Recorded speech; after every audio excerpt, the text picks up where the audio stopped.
Ladies and gentlemen, hello and welcome to the first day of the 40th annual Podim conference, which is completely digital this year. Today we're starting for real. We are opening the conference, action-packed day ahead of us, and I do hope you will join us. All talks and keynotes will be done via internet. All speakers are in their respective studios all over the world, and it's truly amazing, I promise you that. We're going to host some amazing guests right here in our Maribor studio, so please stay tuned. Tomáš Barada and Dejan Zavec will be joining us. You don't get to see that every day. But first, let's bring up my good friend Urban Lapaine, who will tell us more about the coming day. Hello. Hi. How was your night? Well, 7 hours in my bed, so it's a record. 7 hours? Yeah. That is very good. How much of that time did you spend sleeping? Actually, 6.5. That is hear that. That is a good number. Yeah, I think it is. You like numbers? Yeah, it's a good number. And also, yesterday there was quite a few good numbers. So it was a good day. So zero day yesterday, first day to today. Pre-day? Yeah. Yep. Happy with that? Yeah, very happy. The demo day was really great. A lot of good pitches, a lot of attendance in each individual sessions. Also, we have the semi-finalists for the Podim DX pitching competition, which we'll be presenting today afternoon. And yes, also the program, the afternoon and the evening program was really exciting. And although we were quite tired already, we were super, excited and interesting talks. So did those people who hadn't yet created their profiles created it by now? Yeah, I think the deal room Tinder is now getting better and better. So the number of unfilled profile is decreasing. So this is again a good number. So I think I hope we'll come below 100 this morning. So the day starts fresh. The deal room with full lungs of fresh air and. Okay. So what's in store for us today? What can we expect? So we have a super exciting opening part of the event, which will start at 10. Then at 10:30, a really great pack of keynotes will begin with Gert Leonard, one of the leading futurists in the world. Will present us, the clash between the technology and humanity.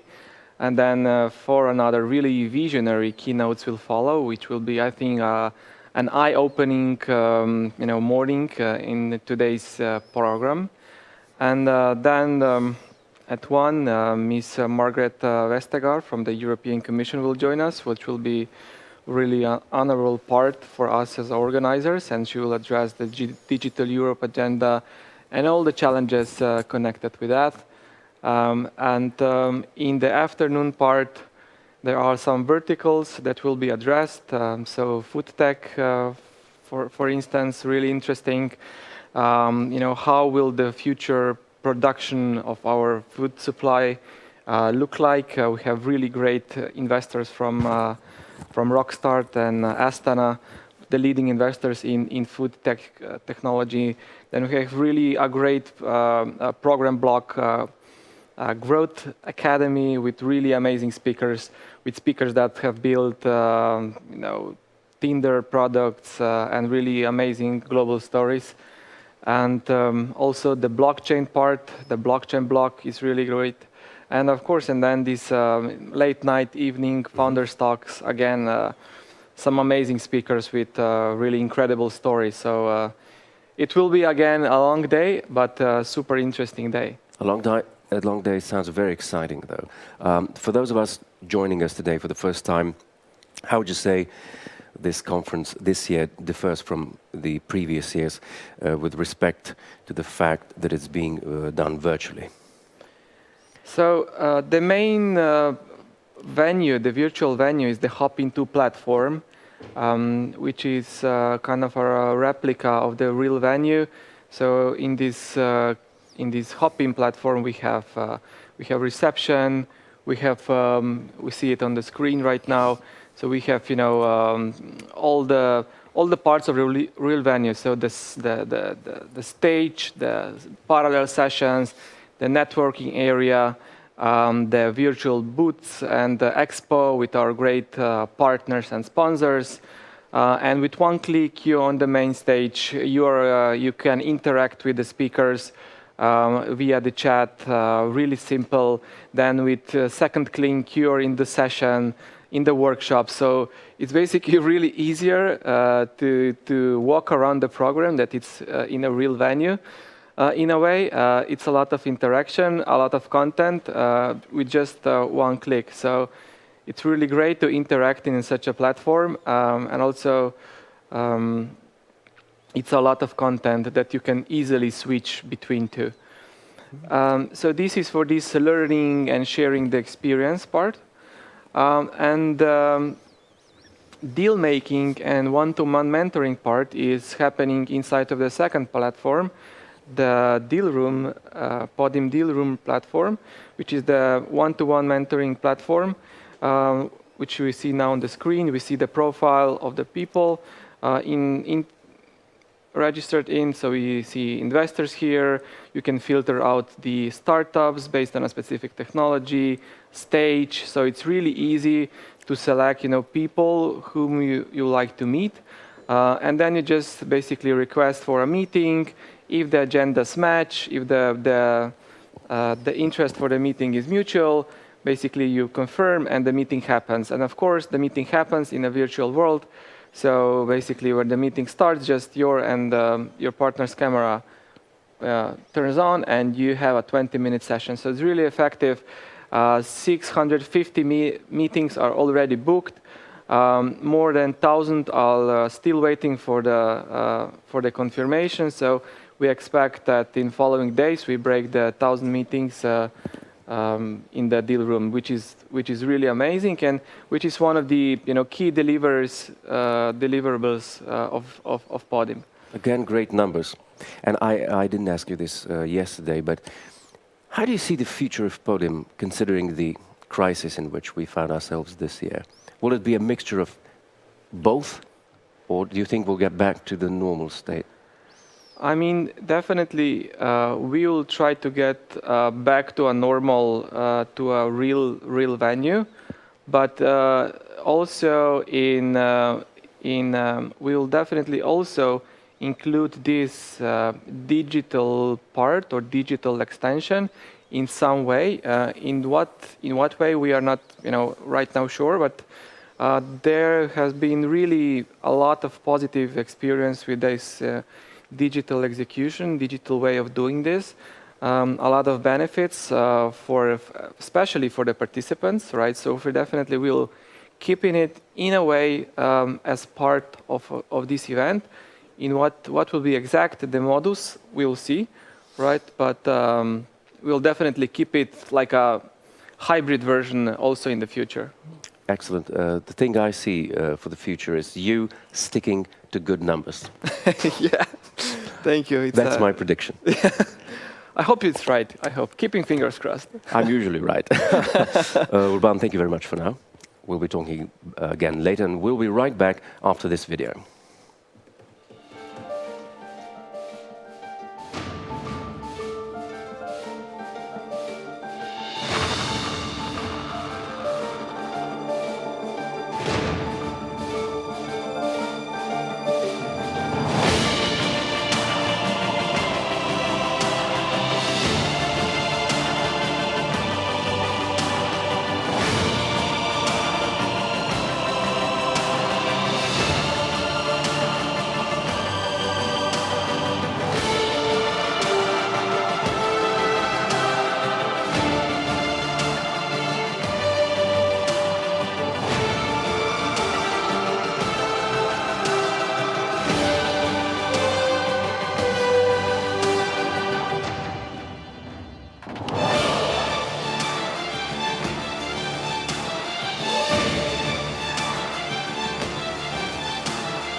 Ladies and gentlemen, right now I would like to welcome to our Maribor studio two legends, two big legends, two historic legends.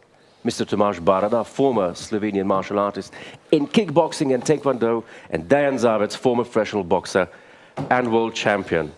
Applause. Yeah, there is no audience, I'm so sorry. There is no audience here, but if there were, they wouldn't stop clapping right now. How are you today? Welcome to the studio. Very good, very good. We feel good. We see the nice studio, so we have pleasure that we are here. And I've been just told that we have 200 viewers right now on the internet. Very well. That's quite a lot, and it's 8 a.m. 8 a.m. Yeah. Come on. So you like it? You're a morning people? Yes, I'm morning people. You're a morning person? Yeah. When do you like to get up? 6, At 6:30, without watch.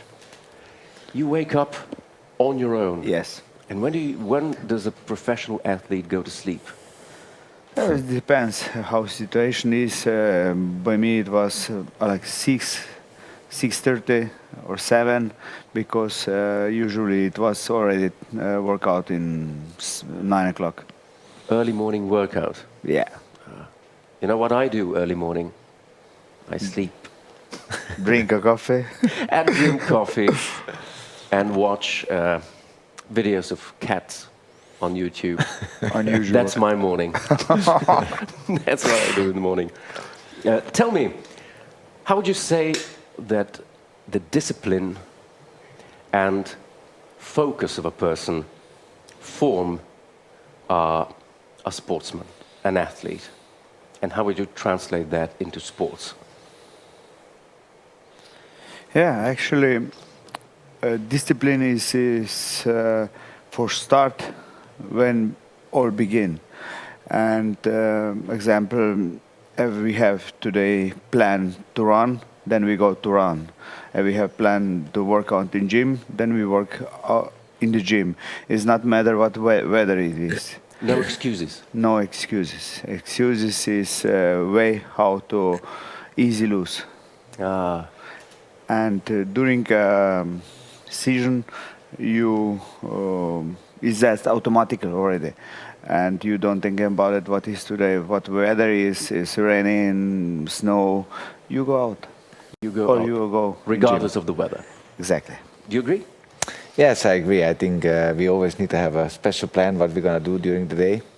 And when you're the sportman, you have no excuses. Excuses don't exist. So I think it's very important that we follow the plan. But that's similar like in normal life. So if you want to be good in sport, good in school, good in business, it's all the same. So we just have all the same strategy. If you want to be the best, you have to work as the best.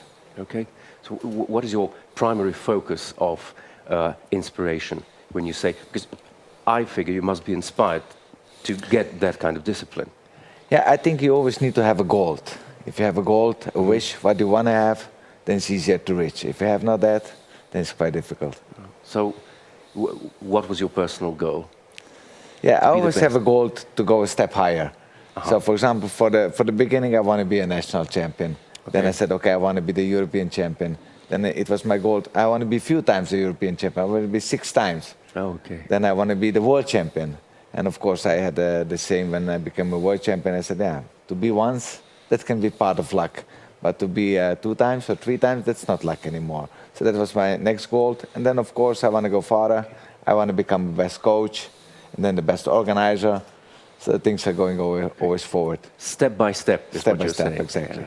And would you like to add on that? Yes, it's the pretty same or exactly like that, because we have also for each fight 3 months, 4 months period, and during this period, it was each day what we must do, and we must that correct workout made it, and of course, also person grew him up with this workout and this tragedy.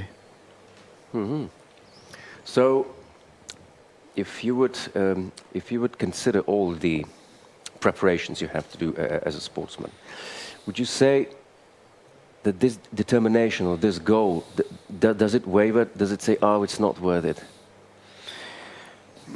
Example me, no, because when you think about it already minus, then it's not anymore.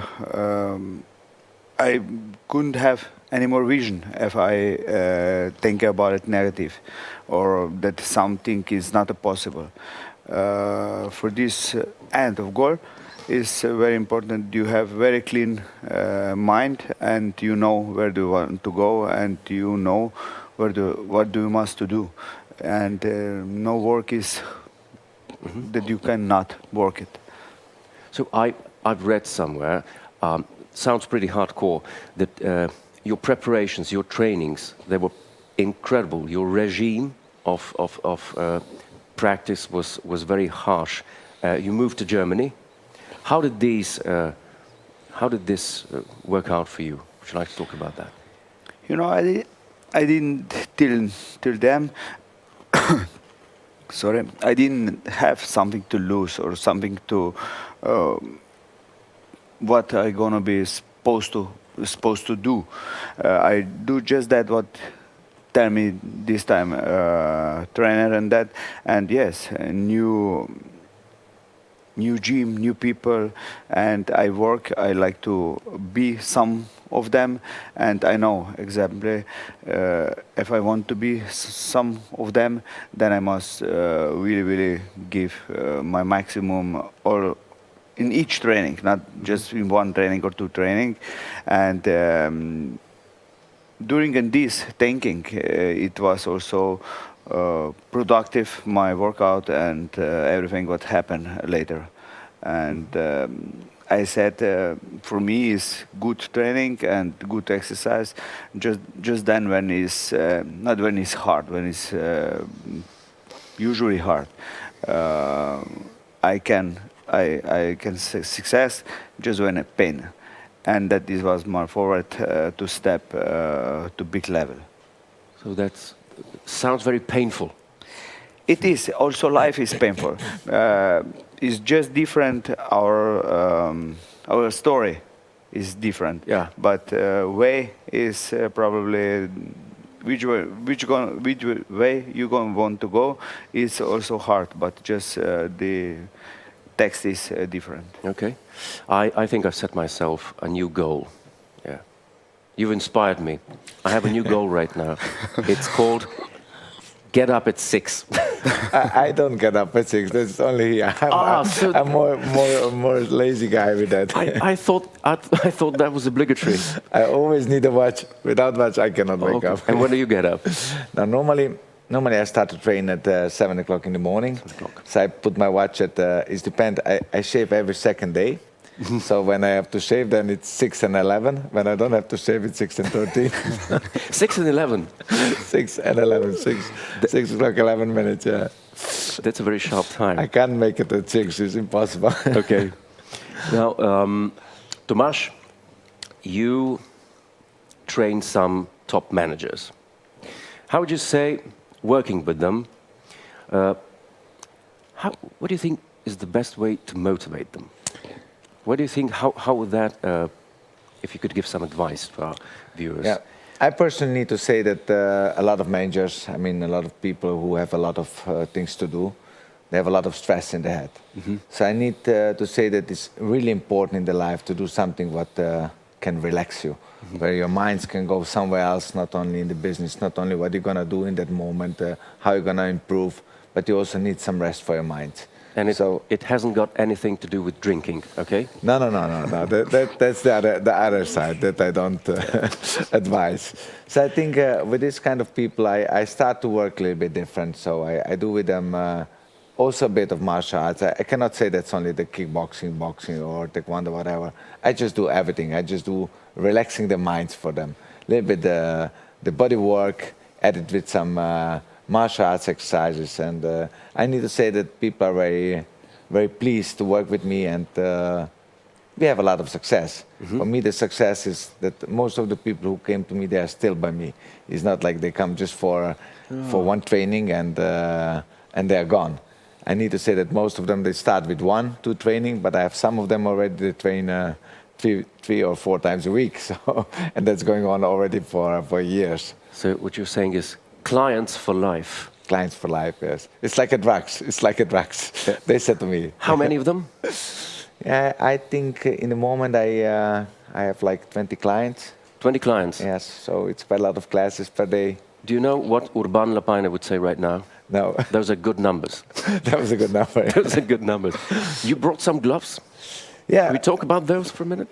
yeah, we always have gloves with us. We never know, what can happen. So if somebody asks us, we always need to have a gloves. Because our work is in gloves. This is your business. That's our business. Yeah. You know, I come from an entirely different business, so this is new. This is very new for me. Could you demonstrate something for me? Say, I'm an entrepreneur. I got in some trouble with some people. How can I use this to enhance my startup? You want to try it by your own, maybe? Yes, I think it should be a pleasure to try it against the world champion. It's like Yes, knock me out. That's good television. I will be. That's like, gonna be not easy. I'm gonna be like assistant. Okay. So you just put the hand in. Yeah. Yes. Yeah. I didn't think this was as hard as this. I thought. You know, when you're putting the gloves on, then you start to realize what can happen. Oh dear. So if Then he can do by his own. Eh? But you know what? When I have gloves on, then I'm other person. you're a completely other person. Yeah. I know you are. I can I'm see it in not your anymore. eyes. You're turning into an animal. I can't use my computer using this. Yes. This is going to be hard. So some generic moves for me. I Look. lock. This is a lock. It's just very simple. Very simple. You go just in direct, left or right. Left, you go here. Left, other left. Left. No? Yeah, right here. The other left, you mean? And exactly. Okay, And so- left, right, and now both left, right. Here. Yeah. Good. And I broke my arm just now. 10,000 down. Yeah. So Normally, when there was audience, they should give a big applause. But no, they would. Yeah. They would cry. This is, Of course. This is a very sad situation. Oh, good. So okay. So is this It's- a size too big? now this size is good, but normally you need to have the bandage under. So that's why you feel a little bit, maybe a little bit. Oh, so did you bring that as well? Yeah, he brought it also. Let's try that out. Let's try. I'm really interested in this because this is really not my. But I will give this to Dejan. That is so for this is- secured. Okay.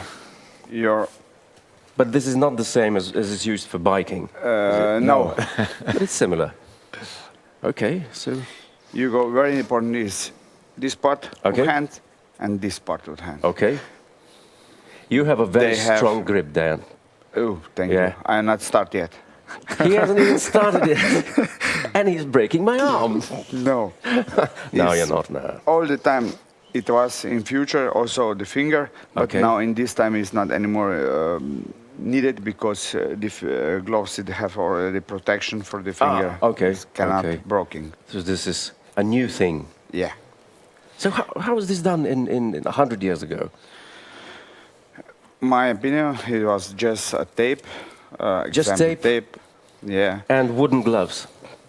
From Yeah. Start of like wood. that. Start like that. Yeah. Of course. okay. That looks good. I think now should feel a bit different. Should fit better now. Yeah, it goes a little bit Okay. more difficult Yeah. then, yes. You see, you have Yeah, this bigger is better. hands. Yeah, this is better now. And now, Can you feel? Wow. Can you feel me improving? Oh, good. Okay. And this is echtes Leder. Echtes Leder. Good. I really like this. So do you see me as a... you have That's a potential. Yes. Yeah, Yes. Okay. You are so invited to training to make it Yeah, always one we try. workout. And so how do you think the students are... Is it difficult to train? You train your daughter. Yeah, that's difficult. That's difficult. Is it, why is that difficult? No, but then it's difficult when she go You can to say. fight. It's difficult when she go to fight. I need to say what's really new experience for me, but I can say that I have no difference with her or with the students. I try to keep them the same. But in the moment when she fight, it's very heavy for me. Is it? Yeah, it is, because I cannot react as a father. I need to react as a coach, and so I need to be in. So the kicks and hits hurt you more. No, it's not about that. I don't feel that should be the pain, because I know the martial art. A lot of people think that martial art is a dangerous sport. Let's say boxing or kickboxing. But when we analyze the sport, we have less injuries as many other sports.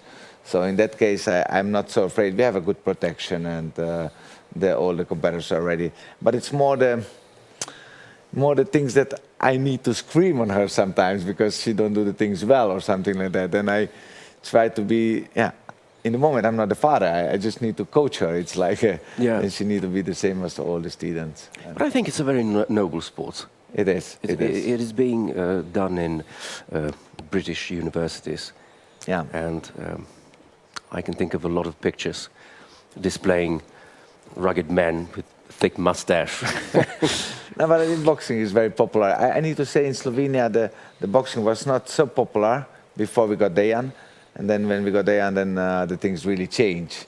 I can say personally that boxing was doing the people more in the, let's say, the people from underground or stuff like that. And but when he started, and we see also, I was very pleased that I saw many older people watching that, many women, ladies. So that was really pleasure that he bring the boxing to the level where it is belongs. So. Okay.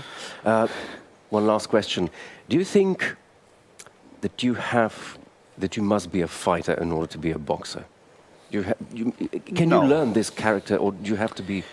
I think okay, everything you can learn also, but I think is in the ground is not necessary that you are a fighter or you are some person who are aggressive or something like that. That's just become with training and with life, and like I know many of sportsmen, especially by boxing, is nobody in boxing success who it was already before the boxing example that his life is very good or he's rich or something like that.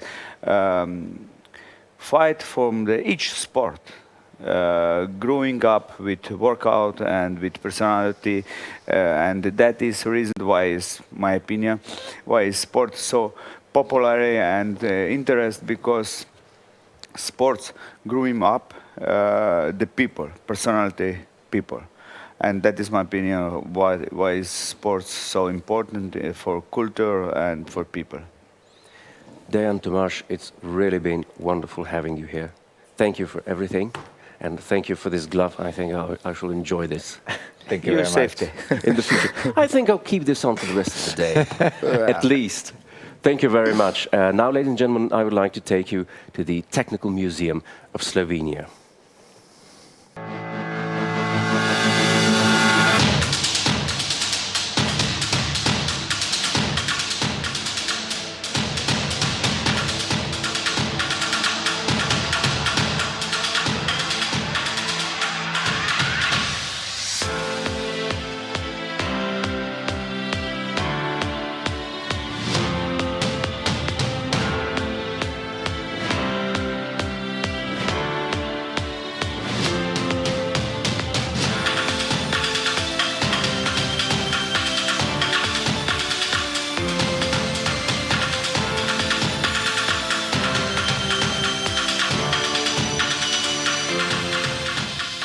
Podim is excellent. It exceeded all of our expectations.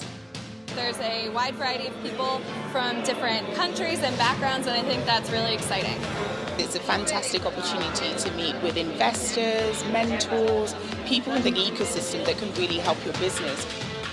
It's incredibly exciting. I mean, there's clearly a lot of buzz. People are moving, they're interacting, they're networking, they're talking to each other, they're learning. I think it's one of the most productive events I've seen across Europe.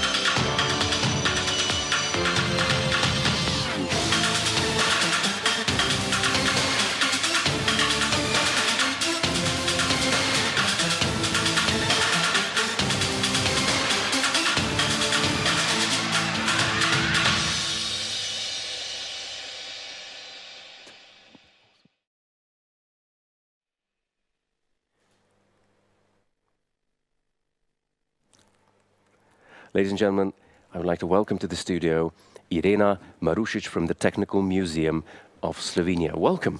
Hello, thank you very much for invitation. I feel it an advantage here. You are in advantage. I feel a bit scared now. Do you feel intimidated by me? A bit. It's just because of this glove, isn't But it? I can protect myself.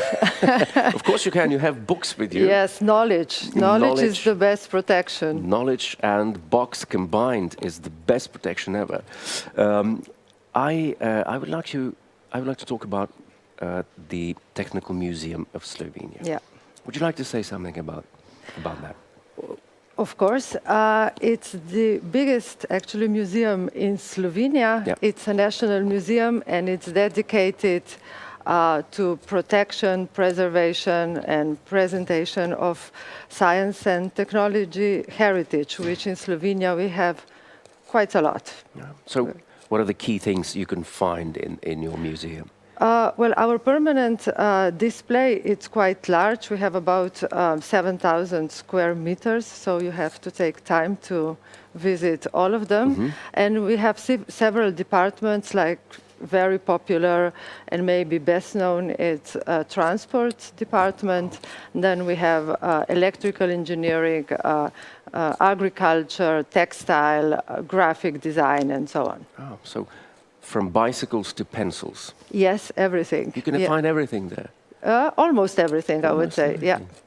So, how much time would I need to go around? Well, it depends. If you want to read practically all the labels and learn everything we want to teach you there, probably 4 hours. But 4 hours. I think quite a lot of people spend 2 to 3 hours. Mm-hmm. So, which part of the collection would you say is the most appealing, is the most fascinating for you personally? For me personally, yeah, because it's probably quite different from what people or visitors would say. Yeah. Well, I have to say that there are certain parts. I can't say one exhibition, Mm-hmm. it wouldn't be even fair towards my colleague. But the whole atmosphere of our museum, it's a kind of very nice combination of nature and science and technology. Actually, our buildings are, some of them from 13th century. 13th century? Yeah, because it used to be a monastery before, Carthusian monastery, and it became a museum only after Second World War in 1951. So next year we have a anniversary. Yeah. So, you know, this combination of inside and outside, of old buildings and modern technology on the other side, I think that's the most appealing thing of and our let's say, bright point. Okay, so what would the visitors say is the most fascinating? I think if you ask children, they quite like, we have a hunting department as well, where there are a lot of animals, of course, and so on.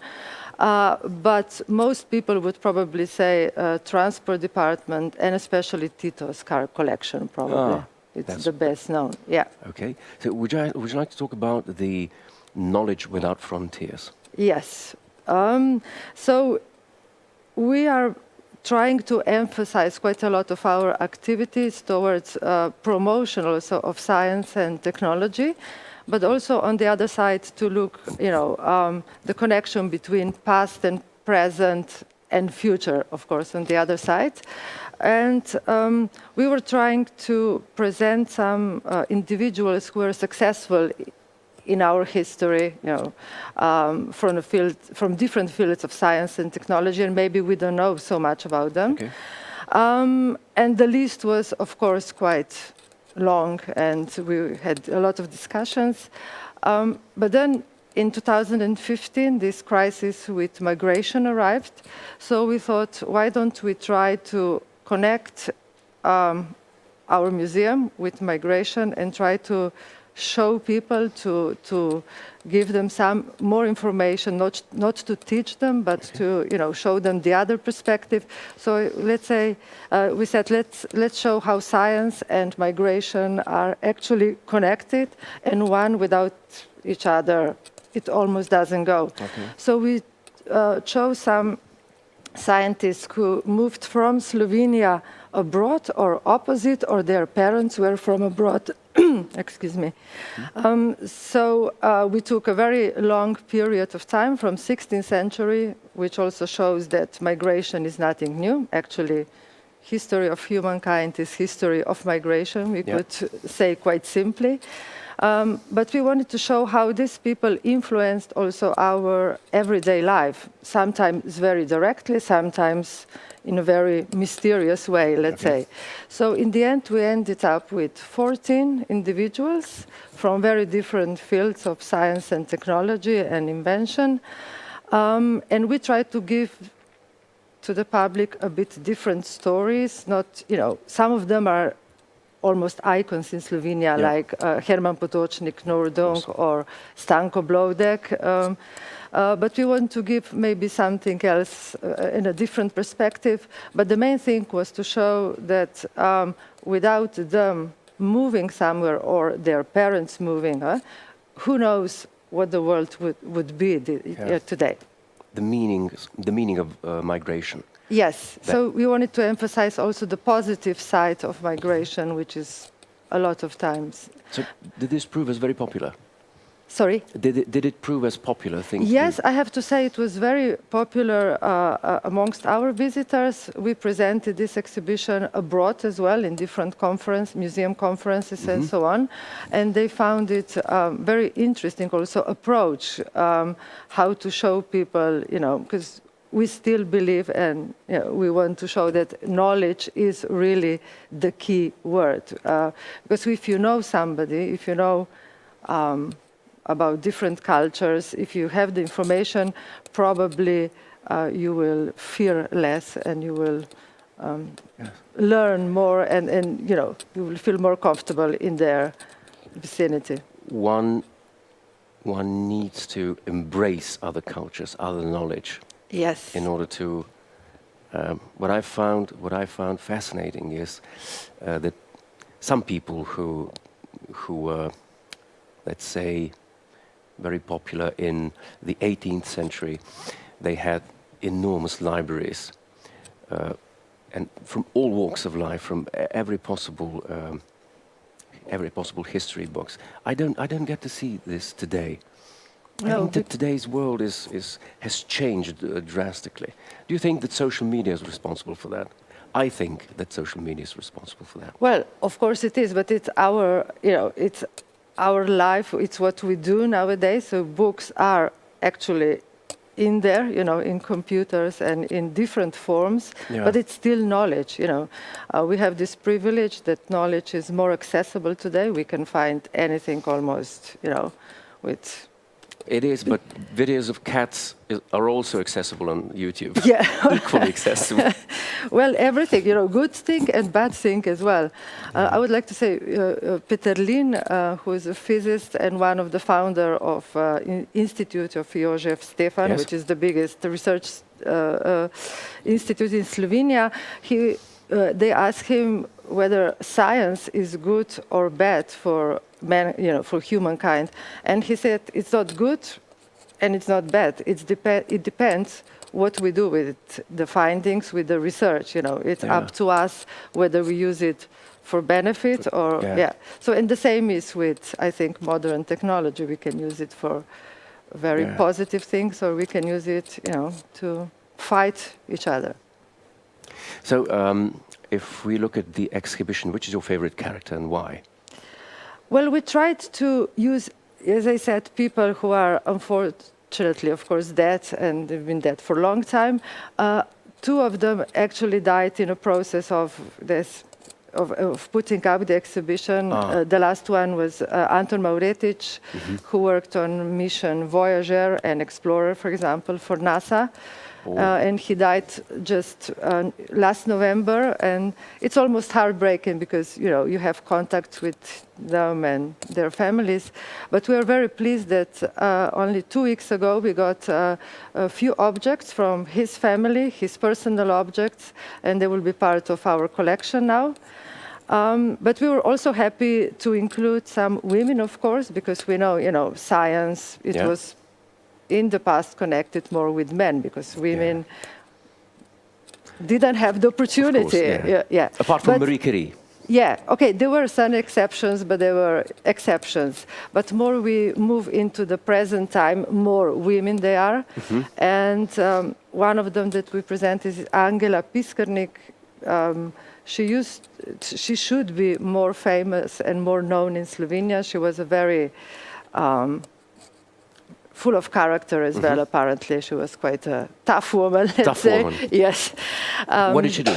Well, she was a natural scientist, and she came from, let's say, she was born to Slovene parents in Austria, but then she moved to Slovenia. She was also director of Natural History Museum, but because of her and her struggle and achievement, we have Juliana National Park, for example, and she fighted a lot for Slovene language in Austria and so on. But one of the very interesting things that, during Second World War, she was in a concentration camp, and with women who were there with her, they talked about food, what they will make for lunch. The virtue, of course, in their heads. Yeah. So in the morning, it said, "Oh, what will you make today for lunch?" And she wrote all the recipes down, wrote who told the recipe, and this is in manuscript in Archive of Slovenia nowadays. Then we have, for example, Sunita Williams, who she's an astronaut of Slovene and Indian origin, very mixed. Her grandparents actually were from Slovenia, but we still consider her ours. We think she's Slovene. Of course. Yes, of course. And she took Krajinska sausage to International Space Center, of course. It was about time. Yes. It was about time. So, what did you bring? Well, I have actually our catalog, Knowledge Without Frontier, is Slovene and English, and it's also available on our website. And all the scientists, 14 of them, as I said, they are presented in there with very, diverse information. So, but very compact, because each of them could have, and they have, books and their own exhibitions, but we try to emphasize certain things, especially what they achieved, and it still has influence in our daily lives. For example, I don't know, Stanko Blodek, the father of ski jumping in Slovenia, his legacy is not just ski jumps in Planica, and he built a lot of ski jumps around Slovenia, but especially his vision that we should encourage children all over Slovenia from the whole territory, and in this case for ski jumping, of course, and only in this way you can find the best ones, because they are not coming just from Planica or places where ski jumps were at first, but that's his legacy, for example. Or we have in there Francero De, who he was one of the co-inventor of first, let's say, portable computer HP 35, very iconic, HP 35 in Slovene, so he was unknown until few, maybe years ago, and unfortunately he died in 2018. So another special character we're going to watch a video of is Peter Florjancic. Yes. A bit later on. Would you like to talk about him? Yes. Well, he's a character and a half, I would say. He's very amusing. He's very, all his life, it's like, a movie practically. He lived a movie star life, and last March he turned 101. So he's 101, and he's still thinking about inventions, about patents, how he could improve the world, how could he help people, and I think you will show a little bit of interview we made, or not. But We're going to watch an interview. So I forgot to mention that with this exhibition, we were planning to go to Cleveland, Knowledge Without Frontiers, and we would include Peter Floriančić. So because of Corona, of course, it's postponed to next year. But Peter Floriančić, we asked him to give an interview because he had quite a strong connection with Americans and American territory, let's say. So he shared this story just a few days before his 101-year-old. And he's also related to Sunita Williams, for example. So Slovenia is a small one. So what are his biggest inventions, achievements? He has 400 patents, which is huge amount. 400, yeah. And about 25 which came into production, which is also quite a lot, which means they were, produced in big quantities. So one of them I have here, it's a frame for the slides. This was invented by him? Yes, plastic one. Who knew that? Yeah. Who knew that? And women, we are very pleased because he invented the atomizer for perfume. That was one of his big first inventions. Also yes. His invention. Yes. And then he invented how to put together for polish, for nails. Before it was separate, the varnish and brush, and then he combined it together because he said you have to look around, you have to find out what people really need, and then you have to give them that because they will buy it as well. So he liked to observe women quite a lot. Okay, he's not the only one. But yeah, so he's very also amusing and very sharp still, and he likes to give a lot of advices and share his knowledge with young people. Okay. And I really like this one. He said, dream by all means, but then start the work and make your dreams come true. He said it's that easy. The only way you could improve on what you said is that he invented the wheel. This is the only thing he probably didn't. Better, yeah. Didn't invent. No, he did quite a lot of things doing with textile and machines for injecting plastic, for example. Okay. So, yeah. So I think this video is going to be very, very informative for entrepreneurs, and I think they're going to get quite a lot from it. Shall we have a look at it? Yes, please. Let's take a look at the interview.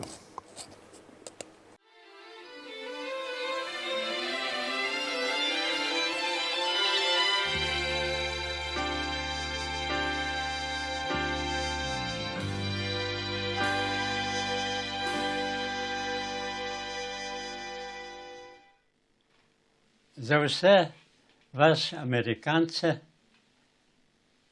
je ni važno, koliko ste star, ampak kako si star. Dobar dan, moje ime je Peter Floriančić. Rojen sem pod Avstro-Ogrsko. Kršen sem na otoku, Blejskem otoku. Potem sem bil po celem svetu, v 10 državah, v najlepših državah na svetu, in danes sem tle že 101 let. Nadalje vam povem, da imam 94 let delovne dobe.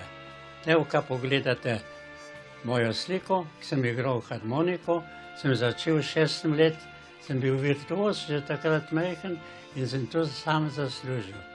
Potem sem naprej delal vse različne reči, sem se bavil s tekstilom in sem postal tekstilni mojster, in potem sem pa začel mojo kariero.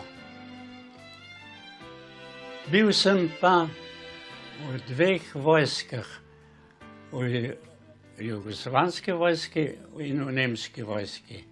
Bil sem begunc in bi mogel iti v Stalingrad. Pobegnil sem v Švico in tako, da se zahvalim mojemu življenju, da sem imel mojo veliko srečo, ker imam cel življenje, imam srečo. Če nimate sreče, vse je sreča v življenju. In jaz sem imel in tako srečo, da se zmeraj vprašam, da že skoraj ne verjamem, kakšno življenje sem imel v 101 letih. Ko sem prišel v Švico, sem prišel samo v hlačah. Tam sem začel delati v Logarju en majhen strojček za tekstil. In eden mi je rekel, poslušajte, to je pa en izum. Sem rekel, res? In so mi patentirali ta strojček in jaz sem postal v Švici bogat človek. In tam se je začel moje življenje kot izumitelj. Ko sem bil v Švici, sem rekel, zdaj pa postal izumitelj, zato ker sem toliko naredil. In začel sem delati vse mogoče reči za v kuhinji, vse, ne morem povedati. Pohod reči, tako da sem zmeraj služil več, zmeraj več denarja, zmeraj več. In zmeraj sem hodil v drug kraj, tam, kjer je bilo Taneljev, prišel sem tudi v Montreal in sem Charlie Chaplinu rekel, dober dan, sva bila soseda. Kako je bilo lepo, pa kako je bil on fleten. Ja, in potem sem pa šel še v Monte Carlo in tam se je pa začelo na veliko, na veliko. Takrat sem plačal moj račun z vizitkarto. Ko sem prišel v Monte Carlo, sem srečal Coco Chanel. In nekrat v razgovori sem ji pokazal moj prvi izum. Tle, to je izum, praktično se prime, ga dobro drži, je majhen za v taško, ven poskoči in potem se jaz fajn takole parfimiram, zaprem in evo, za v majhno taško, majhen objekt.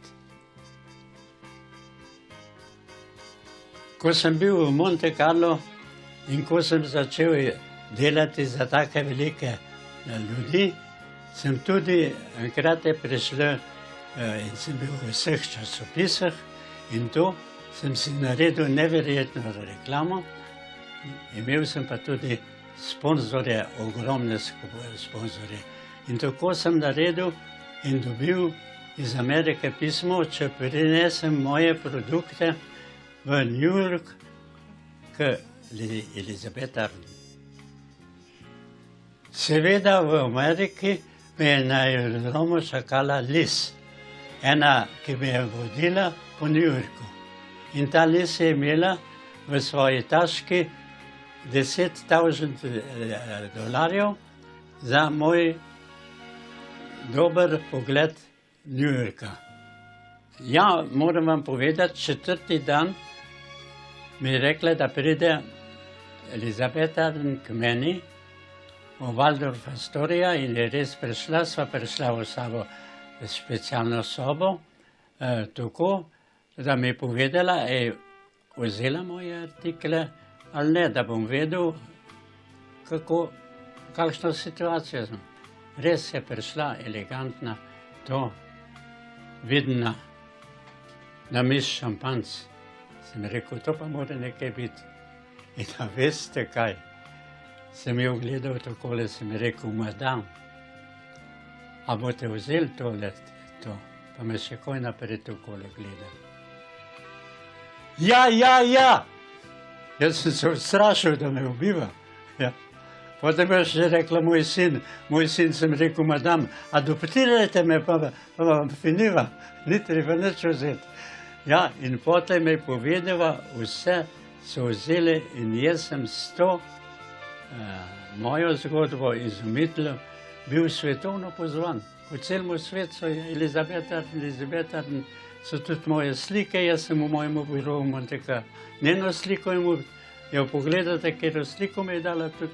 In ko me je Liz peljala po 50 Avenue, je rekla, tle not pova, tle je interesantni, greva not vidim grozno veliko salo in poln ljudi noter, pa vsi so se zagovarjali.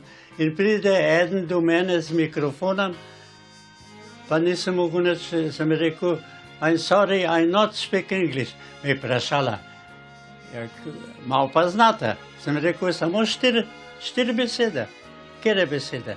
Sem rekel, Metro, Goldwyn, Majer. Ta največji aplavz sem dobil v New Yorku jaz. S takim lepim spominom, ne morem, zmeram se spomnim na to. To je bila ena zgodba. Ko sem šel v Ameriko, sem mogel imeti brez pasaporta, to je bil Nansen pas, vizum. In ker sem poznal konzula v Nici, sem šel k njemu. Mi smo se poznali zaradi tega, ker sem bil v Monte Carlo v tem najbolj društvu. Me je vzel in rekel, izpolni tle mojo listo, da bo pogledal vse. In jaz sem izpolnil listo in vse. In napisala ena reč, ker ga poznate v Ameriki. Sem pa napisal Harry Trumana.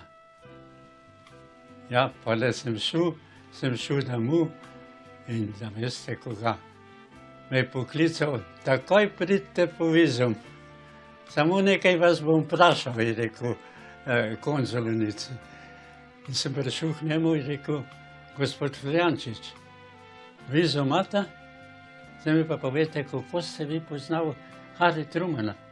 Sem rekel, s časopisom. Vse cajtnike so pisale, tako da sem bil še bolj poznan. Ja, s tako rečjo pride človek naprej, s komično rečjo, samo da imate publico. Poznal sem vse ljudi v Monte Carlo, ne ta bogat v vilah teleh, so samo viski pil, pa kako bodo drug dan milijone zaslužili. Jaz pa z njegovim ženom sem plesal. Sem bil posod povabljen. Čarlico sem plesal, prima. Še nekaj vam moram povedati. Jaz imam sorodnike. A veste, kdo je to? Sunita Vilmes. V najmanjšemu na Gorenskem je bila njena mama rojena. Tako nekaj, ne vem čisto točno, ampak tam smo veliko reč praznovali en dan, ko je prišla tam. In zdaj je tudi drugo, sem jo srečal v Ljubljani in zdaj bo še prišla v tretjo. A ne? Ona gre na Mars, jaz pa čakam za v nebesa. Ja, nekaj vam pa moram povedati, kako se naredi spoznanstvo. Na olimpijadi v Sarajevu sem jaz pripeljal moj izum, žlico za čevlje in sem predal čez 70.000 slik. Vidite, tle je še olimpijada gor in kjer ga v tem novem hotelu dobil? Kirk Douglasa. Moj prijatelj sva bila še potlej v Kodaziru, v Monte Carlo, povsod sva se srečala, sva pila in tako fajn sva se imela. In sem hotel glih mu častitati za 103 let, je pa umrl. In zdaj mu bom pisal moje sožalje, Bog mu daj nebesa.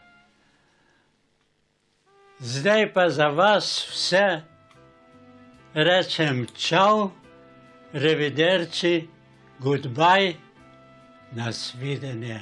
Se vidimo v lepi Sloveniji.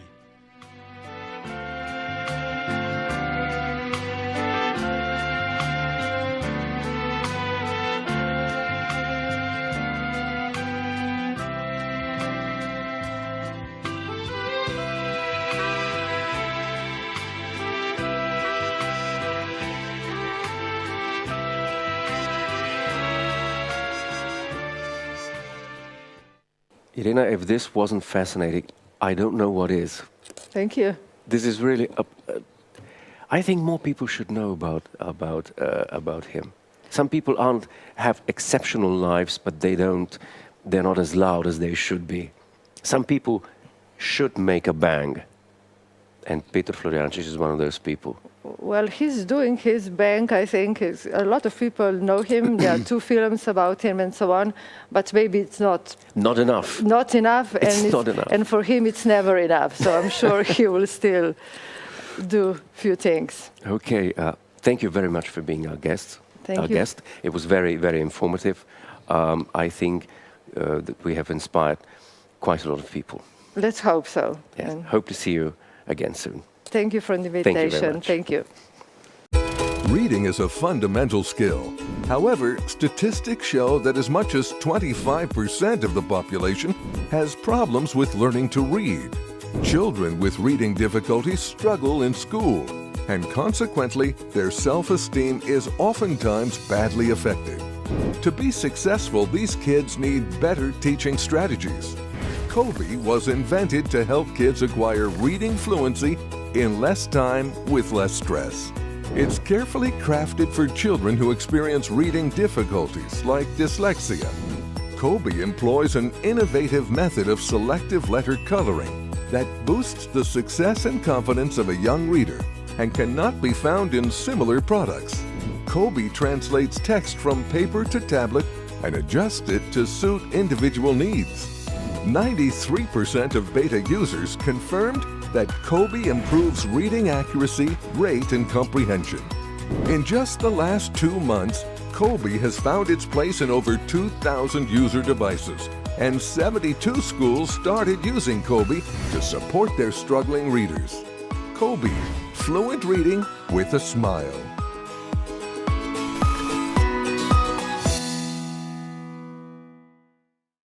I still can't stop thinking about Peter Floriancic. It is amazing, the things he said. And then I went and met Coco Chanel, and I showed her this spray. Who did I meet in my life? Okay, I met 2 boxing legends just a bit earlier, but quite good as well. So, ladies and gentlemen, I do hope we've inspired you in a way. And let's see, how did we inspire someone on Podim in 2019? I'm calling the last year's finalist Ursula Laurencic. We're going to call her, talk to her, but first we're going to watch a video.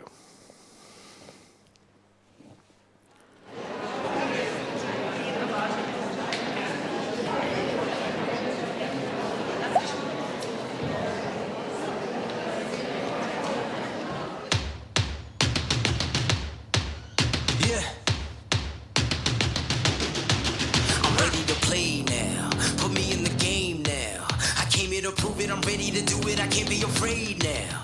Put me on the stage now, I'm ready to rage now. I feel like an animal stuck in a cage and I'm ready to break out. My time, none of you people can tell me to stop. This time, like the last time, you better get ready to race to the top. Ready to do this, show you what the truth is. I step on the field, it's time to get real, I'm feeling so ruthless. My time, none of you people can tell me to stop. Lower the lights down, hand over my crown, hand over my heart. I do this for my town, I do this for my crowd. So turn me up real loud. My time, none of you people can tell me to stop. Yeah, so what are you afraid of? Those feelings are made of. Get in the game, your moment of fame, show them what you made of. It's time that we stand up, it's time that we man up. For anyone asking who is the best, we putting our hands up. My time, nothing can keep me from reaching the top. This time, like the last time, I'm moving so fast, I'm ready to ride. I'm ready to throw down, it's time for the showdown. I'm ready to rise, don't be surprised, I'll take on the world now. My time, none of you people can tell me to stop. My town, my crown, we know what it takes to be reaching the top. We reaching the top, we reaching the top. We know what it takes to be reaching the top. Turning the track up, I'm never going back down. Hands over my heart, I do this for my town, I do this for my crowd. So turn me up real loud. My time, none of you people can tell me to stop.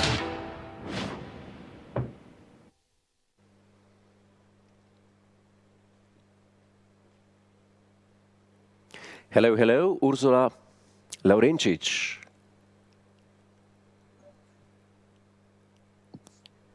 Yeah, I think we're having some difficulties with sound. I can't hear anything. I can hear now. I can hear now. Okay. I can hear now. I didn't hear you there for a second. Hello, welcome.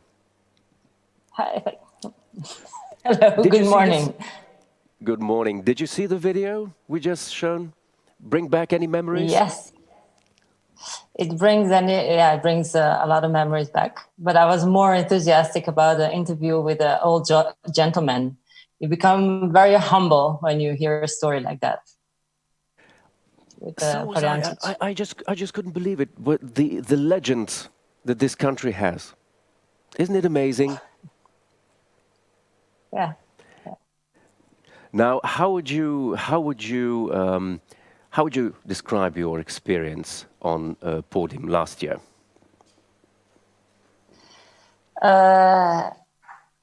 So last year it was really amazing because actually the story of our startup, of our team and the company is originating even a year before. We met a year before for the first time with the guys that I work now together, and in 1 year time we got actually to the Podim challenge stage. And for us it felt a little bit like, whoa, what's going on? And it was a great party. Met a lot of people, and then hard work started.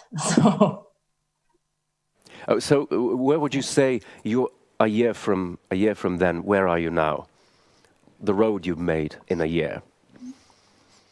A year ago, we launched a really, really early MVP.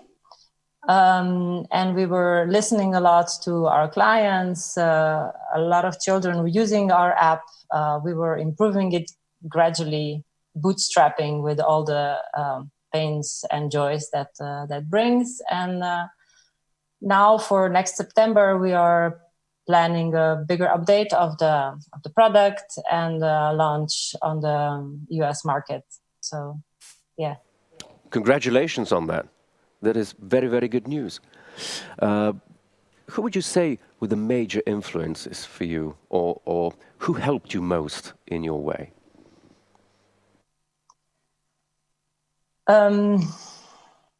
Everybody helps a little bit.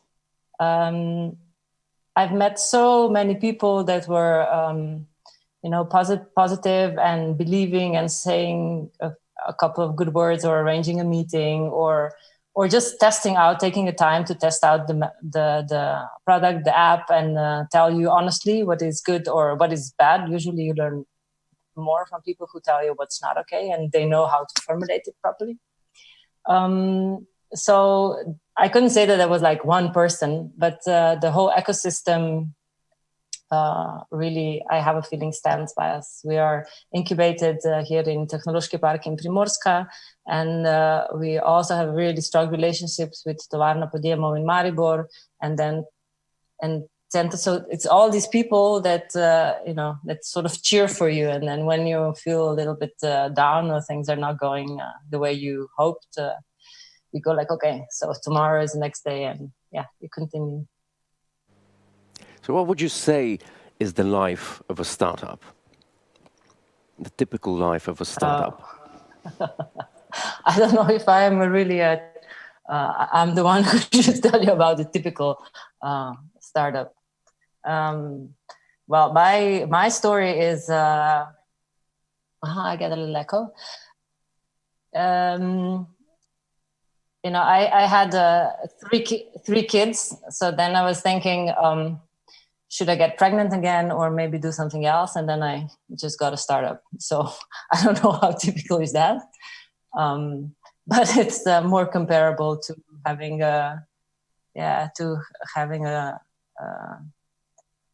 something that you really have to nurture and take care and have a lot of patience and a lot of trust that things going to go okay and work really hard. I don't know what is a typical life of a startup.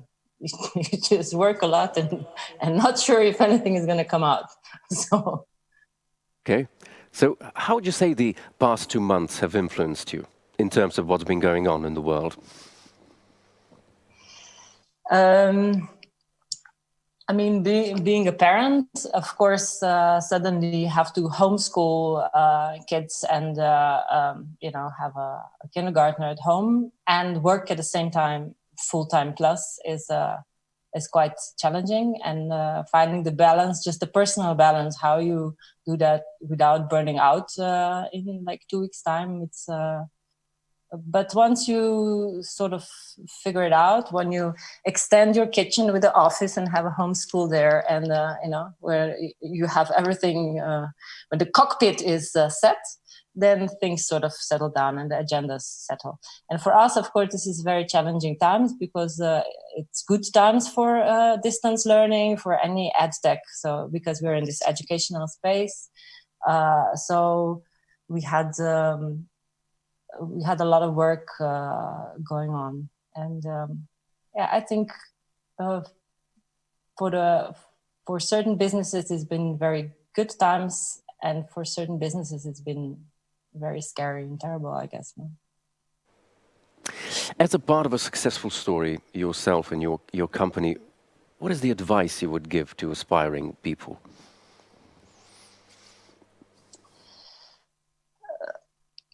I'm very careful about giving advice, as you might feel. I don't know. I think being honest is number one rule for anything in life.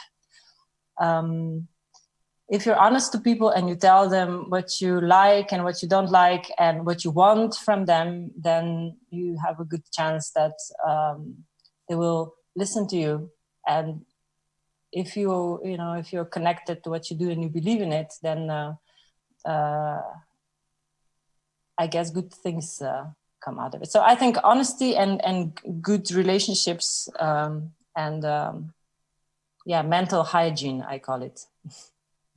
Okay, so if you couldn't give any more advice, what would you say would be the place to look for advice for young aspiring entrepreneurs?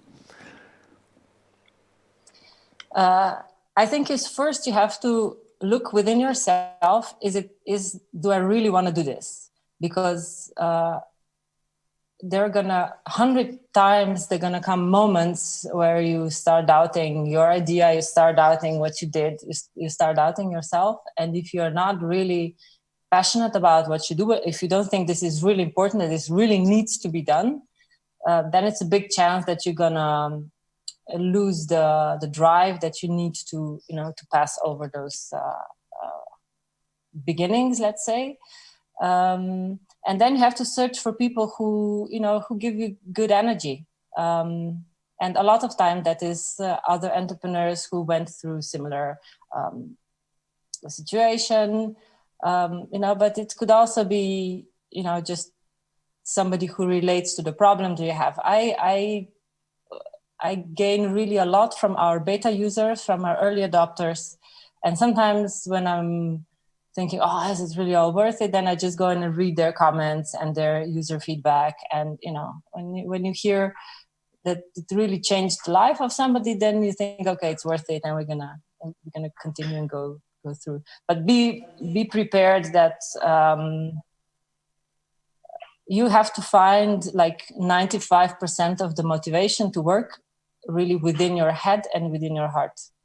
So if you have it, go for it. If you don't have it, then maybe you will be happier just working in a job. Okay. What would you say is the relationship between luck, ability, and hard work? Do you consider yourself lucky? Yeah.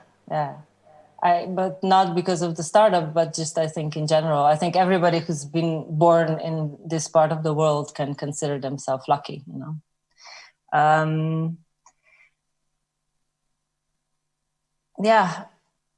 I think everything is sort of interlinked. It is really important that you dare. I think daring is one of the very important parts.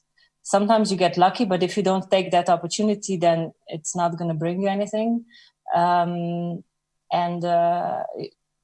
You have to feel that nothing can go so wrong that everything would break or so. So when you have that feeling within yourself, trust in life in general, then things go. And then hard work is just part of it, and you do it because you want to get things done, not because you like working.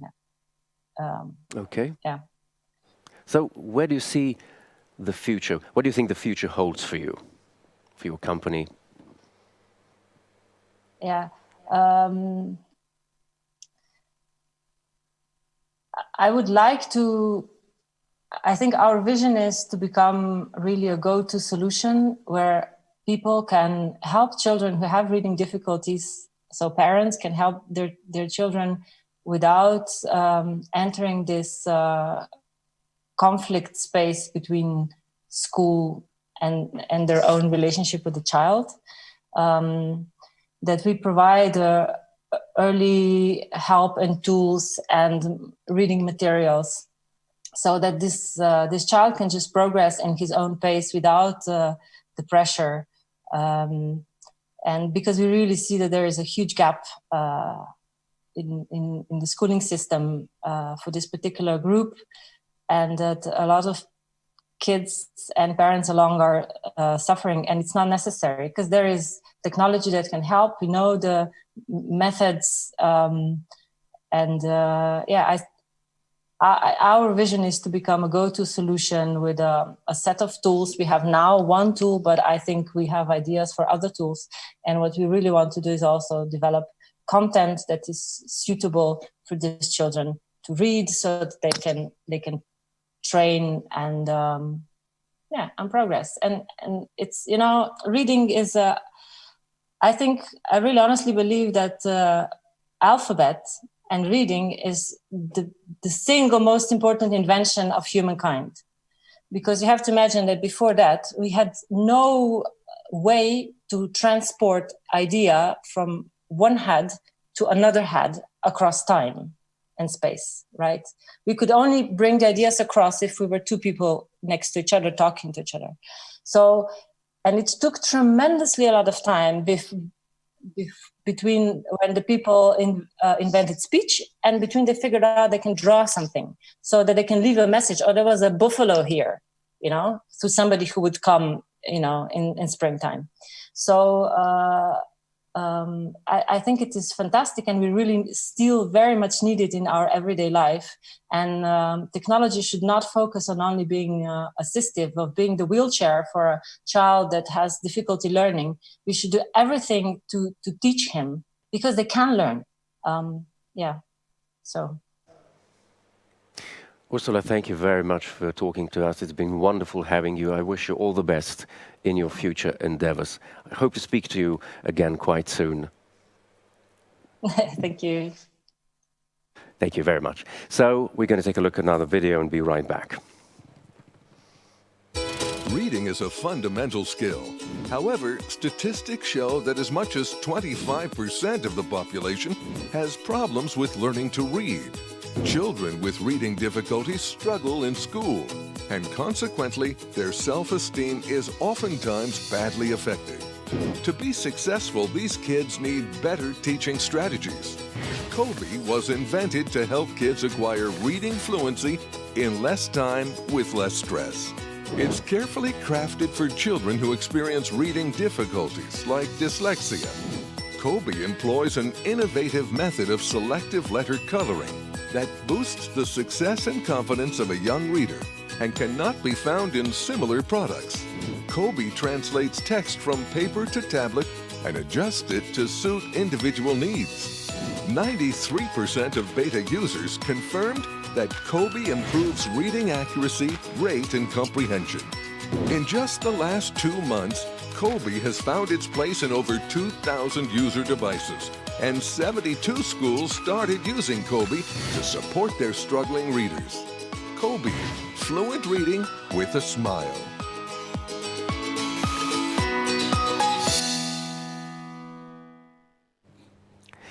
Quite an exciting day, and I would like to call Anita Mlakar right now. I wonder where she is today. She promised us yesterday she'd be in the expo room, the backstage of Podim. Anita, hello. Hello, Jure. exciting day indeed, and I'm really looking forward to it because today we will be learning and discovering more about, let's say, backstage of Podim. That means, Jure, we have main stage where you are right now, then we have a side stage where I am sometimes, and we have other offices here. Of course, we have 1,000 stages all over the world, but we have other offices here in Podim. And they're very important for our partners because they have a chance, you know, that they become more familiar and present themselves to other partners, to investors, to startups. And this place where I am right now is very special. This is Expo Podim, which means that you can get to know our partners. But why is it special? Because sometimes, you know, when you call in and you want a virtual assistant, you can talk to someone in digital way. But this is different. Why and how? This is something that Aleš Zort is going to answer. You're the head, the boss of Expo Podim. Hello, Aleš. I didn't know that was my official name here, but first of all, welcome to the Podim DX Expo. This is not how all the visitors of the conference see it, so we are really now in the background of how these things work. Yes, you mentioned that we are here for the partners. We are also here for the visitors. And I wouldn't say that, you know, these are just partners. They're really friends because they realize that this is something that is completely ambitious, you know, I don't think anyone has ever done something like this, you know, really a blended experience between physical and digital. And what we are trying to do today is really to show the world like these awesome partners that helped us, you know, made this possible. We have tech giants from Oracle to Tech Data. We have awesome insurance companies like Zaranca Sava, different stakeholders that deal with startups such as Business Location Carinthia, EU Commission, startup Wise Guys, FRC Capital. So, you know, we have really cool partners here presenting today, and it's really our honor to be able to show the world how awesome these partners are. Mm-hmm. And you know all the partners I can see. That's good. Tell me something. You know, you had, I would say, a very important mission to persuade partners to participate, even if it is digital. Was that hard? It was challenging, yeah, definitely, because, you know, we had to really, you know, explain how this will actually work, because it's not that obvious, you know. We were trying to explain that, you know, there will be an actual person on the other side, so it's not just a passive video running, so there will be someone there who will be able to provide some information, some assistance to any visitor that will pop up in the expo. So that, you know, we had some let's say challenges to explain to get this message across, but you know they all love the idea, so that's why we are here. And when we show them how this will actually work, they all loved it, and we are super happy about it. How is the feedback? So far, so good. I mean, the partners have been, you know, very active in providing some additional content that will be running at the expo. This additional content will be also communicated in the hop-in chat. So all visitors keep an eye on the chat, because we will be inviting you, to different sessions that will be taking place in the expo. For example, we will have open hours from our Fil Rouge Capital guys. You will have a chance to talk to Julien, in live. You will have a chance to present your idea to see, if it fits Fil Rouge's portfolio. So, really keep an eye also on the expo while you watch the awesome program you guys have been doing for the last 2 days. Thank you. For those who call in, what is the experience, because they don't know what is waiting for them. Someone will talk to them in person, of course, like you said, but what is the experience? I would compare it to a Zoom call. Everyone knows now a Zoom call because we had to learn it due to the situation. So it's a lot like a Zoom call. So you get to the expo. There's a person waiting for you there. You get some information. You can ask the person, the assistant on the other side, what sort of support does this organization provide to startups? What sort of cooperation is this organization interested in? And basically stuff like that. So you can interact with the person on the other side. They all have tons of materials about the partners. So if you're you have a specific question, they will know how to answer this. If not, they will let you know where you can reach out to the partner. Some of them are available in deal rooms, so you can arrange a meeting there with them. Try to see how you fit their agenda there. So that's how it works basically. Only another question. I will ask them later, your assistants. They're very busy right now, so we shouldn't really bother them right now. But I will ask you, what kind of boss are you? That's a tough question. I guess I'm quite relaxed, usually, but not today. I'm super stressed because I want this to work perfectly, and I'm trying to really make sure that everything is running smoothly. But I guess you can ask them what sort of a boss I am, later on when you will be visiting us again. So we'll see what they will say about it. I will, Aleš. Thank you very much. You have another task in a couple of minutes, and you will tell us. Yes, you do, and you will tell us more about Expo and other things here in Podim. So that's it for now. From Expo Podim, back to you, Jure. Thank you very much. Anita will be joined by Urban in a few moments. And here is my good friend. Good to have you back. Hey. Hello, hello. Happy with the developments? Yeah. Happy with the program? Yes. I must say I'm enjoying today. You are? Yeah. First day. Yesterday was pre-day, which I enjoyed as well. But I thought yesterday we were touching the scenes and probing around. And today I think we're in full swing. What do you say? I think we are not there yet, so the highlights will come one after another. But yeah, we are slowly, keeping the tension and excitement going on and stepping it from hour to hour. So yeah, it's getting better and better. Better and better. I think we should call Aleš here. Yeah, let's call Aleš. He should join us. Hello, hello. Aleš, join us. Join us. Hey guys. Podindex, hello. I'm super sweaty. I can see that just a minute ago. Yeah, I was on the other side of the building. The other side of the building. This is a stunt you just performed. Yeah, I did a couple of rolls in between. And now you're here. Yeah. Would you like to talk about Podim Backstage, the expo? Yeah, so Podim Expo is one really important part of every year's event.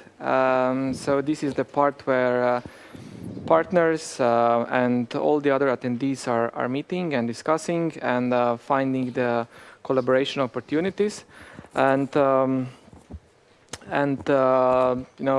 we have to put this expo into a virtual world this year. And we kind of made it and really, made a fantastic replication of the real-world expo in the frame of the Hopin platform. So all of the partners are presented there, and the one person that knows all about the expo and is, all in one for that is Aleš. So thanks to Aleš, we can, and our participants and partners can meet in this virtual world. And I suggest that Aleš presents more how this in practice, how does this look like in practice? So where are the booths, where are the people, where do the participants go, just really plastically. Well, you guys saw the backstage, how it looks. So we have, I think we have 12 booths right now, with cameras directed at our assistants there, who make sure that our sponsors, our partners are presented as they should be, as awesome as they are. They have all the materials available there. It's basically an experience you would expect when you go to a conference with booths. So we try to to make this work, in sort of I said previously, a blended experience. So it's like a mixture between digital and physical, and I think we pulled it off pretty good. So you talk to people personally? Yes, exactly. What's that like? You seem like an energetic man. You must be very, very proficient in that.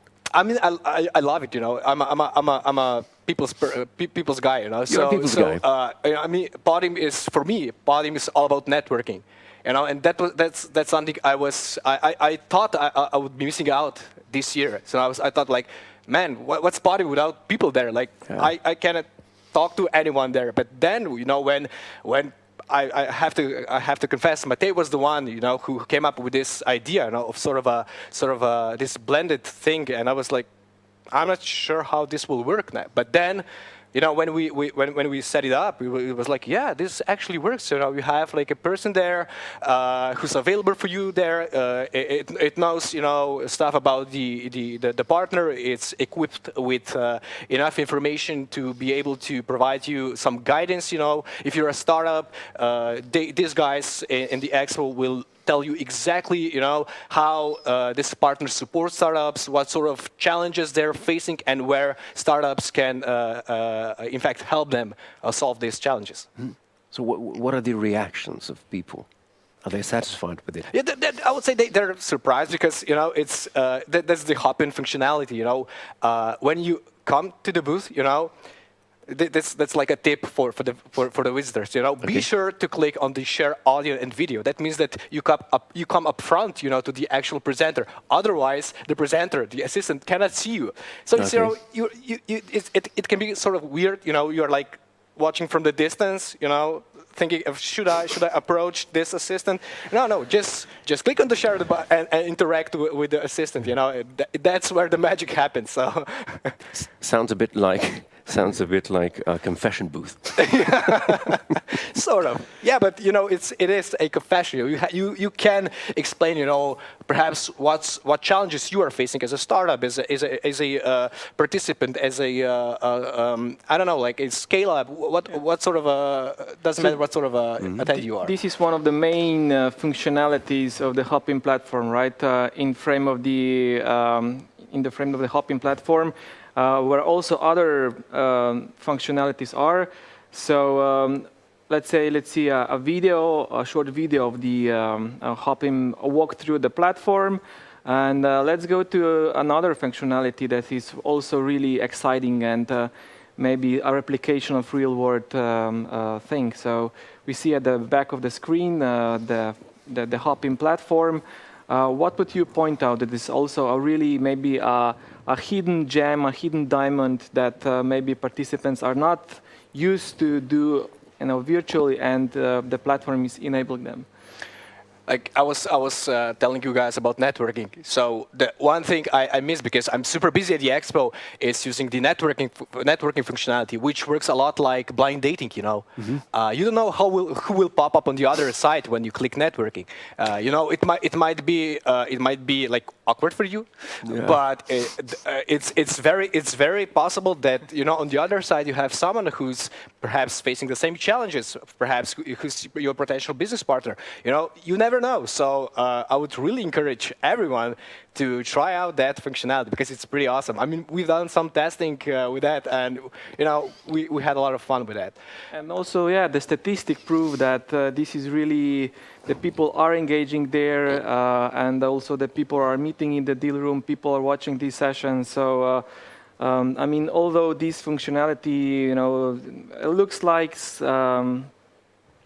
like nice, but this is really happening, right? So, can you tell me, some real world or from first-hand experience of the Hopin, right? So, how many people are interacting there? How many people were approximately in the demo day? So this is really happening. So Yeah, well, yesterday was pretty wild. We had 6 tracks of demo day. where startups had a chance to pitch, to present their ideas to the jury who was evaluating them, but as also to investors and business executives who were listening in just to see if the startup might be the right fit for them. So pretty much every startup that is participating at Podim had a chance to really go out there and present their idea. And they were all limited to 3 minutes of presentation, which means that they had to be very prepared. And as far as I could see, everyone did an amazing job. So this was really great. But today, when we start with the sessions, sort of a sidetrack from the main stage. Participants will have a chance to really get to know this sessions functionality of Hopin, which will also allow them to interact, with what's being said, at these workshops, at these panels. There's a dedicated chat in the sessions that they can use to perhaps ask a question, to give a comment, whatever. So they can the panelists know that there are real people there. So again, I would encourage everyone to be as interactive as possible. Urban mentioned the deal room. Just before I ran here, the last thing I did before I ran here, I checked the numbers again. We are now well beyond 700 meetings. Again, we have 1,100 meetings that are awaiting approval. So guys, keep checking, your mailbox and in the deal room, because there might be an invitation you missed out, and you don't want to miss, a meeting that could be potentially really good deal for you. I don't know. And I'm always, I'm surprised in a way that this is really, working and people are talking and meetings are happening. So what used to be maybe hard to imagine that you will do so many meetings virtually is actually happening. I mean, 700 meetings. This is I agree. This is real deal, right? Amazing engagement. Yeah. For something which is just started, is that right? Yeah. Where do you see this going? What do you predict the numbers are going to be by the end of it? I mean, last year we were at 900 and something, and now I predict that we'll go over, over 1,000 in next 2 days. Easily. Easily. Yeah. I mean, I also got amazing feedback yesterday from some of the startups who had some really amazing meetings. They had a chance to get like really good feedback from mentors, from US, saying what they should do, what they shouldn't do. So like it wasn't just deal making in the deal room going on, but also it was a learning experience, a mentoring experience. So they were really able to get some insights in how they should proceed with their business. And they were writing me messages like, thanks for making this possible. Some of them heard the hard truth, like, maybe you guys are just not ready yet to proceed, moving your business to US because you're not there right now. But that's the sort of stuff we really want to help startups with. Could we be witnessing a new form of networking for the future right here? The birth of a new form of networking. Is this going to take us into the future? This is definitely the new normal. I mean, this is here to stay. I'm predicting that Deal Room, which as a platform did a great job, getting ready for the situation as it is. Say they enabled this video call within the actual platform in a matter of weeks, after the crisis struck. So they are embracing the new future, and we are super happy to have such tool that allows us to put this tool into the hands of our participants, so they can matchmake and network as they did at Podim. And maybe it was, I mean, for me, just a personal experience. It was maybe a surprisingly how we all so quickly adapt and replace the this personal experience with this virtual one, right? So it's a new normal that it's kind of a scary also, right? So we are now attending the conferences online. We are making meeting people online. We are making businesses online, right? So it's funny, right? So it's kind of interesting times that we are also from this human to human point of view, which is also one of the topics that will Gert Leonard address later in his keynote, right? Where is this? Where are you going to? So is the technology going to replace us, or where is this human factor? Is this going to disappear, or is going to prevail, or what is happening, right? Because the future is pretty fuzzy in this. I'm still here. Yeah, you're still here, and I'm still here. Thank you. Yeah. So this will probably remain as an isolated point of the conference. Now, could you tell me what's in store for us for today? So we start at after 10? Start at 10. Opening part with the key stakeholders of Podim DX event, key partners that are making this available. So after the 10:30, Gert Leonard will address us with this, I think, super interesting keynote, technology versus humanity, where he will address this, this clash. Where are we going to as a society, as business, as people? So where, what is the future looks like? Lisa Gray from London, from Black Meteor. She's an investor. She's a TV producer. Super interesting person. She will address, what we can basically learn from Z-Gen, right? Because Z-Gen is a generation that was from the day one plugged in, right? So the Z-Gen was always, living these, two lives, one online and one kind of online. And in these times, in previous 2 months, basically, a Z-Gen was more accommodated and more comfortable in this switch of life than we were, right? So because they're basically used for them, basically this isn't the life isn't changed so much.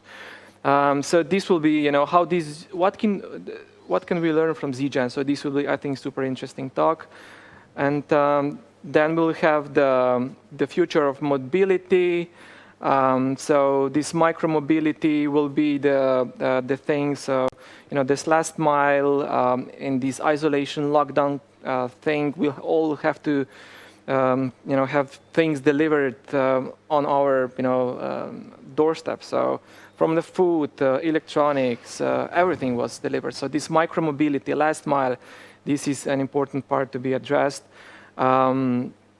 Then we have the Greg Kidd from US, from Global ID, which will address the digital identity, right? When we are moving more and more deeply into the digital world, our identity is really being one of the crucial and most endangered element of our life, right? So how we're going to protect, manage our digital identity, right? So how this future looks like. And they're building a really global solution with the teams all around the world about the global identity.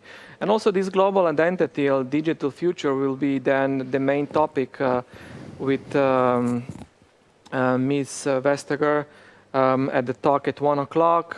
There's a fireside chat with Robin Waters from Tech EU and the panel afterwards. So this digital future, digital identity, digitalization will be the main part of the program block between 1 and 2 p.m.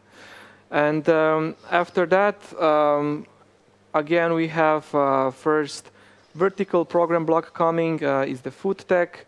So what are the alternative protein sources? How the food is already being produced without harming the planet, harming the animals? So this alternative food production, food tech, to really one of the most famous and active European investors in food tech companies will join us and have their keynotes. And after the keynote on the main stage, in the sessions, we'll see 5 really interesting cases of companies who are developing technology and solutions for alternative protein production. And then we have also the blockchain part, where you have beautiful cases, and then the growth academy and the evening part, right? So, but this is all really, I mean, great content, and great content also needs a little bit of relaxation, so the time to breathe in, and there we have the infotainment parts in between. Where did you decide studios. for this? Yeah, so yeah. This is where you come in and relax people a little bit, chill them down, give them some. I stress them out.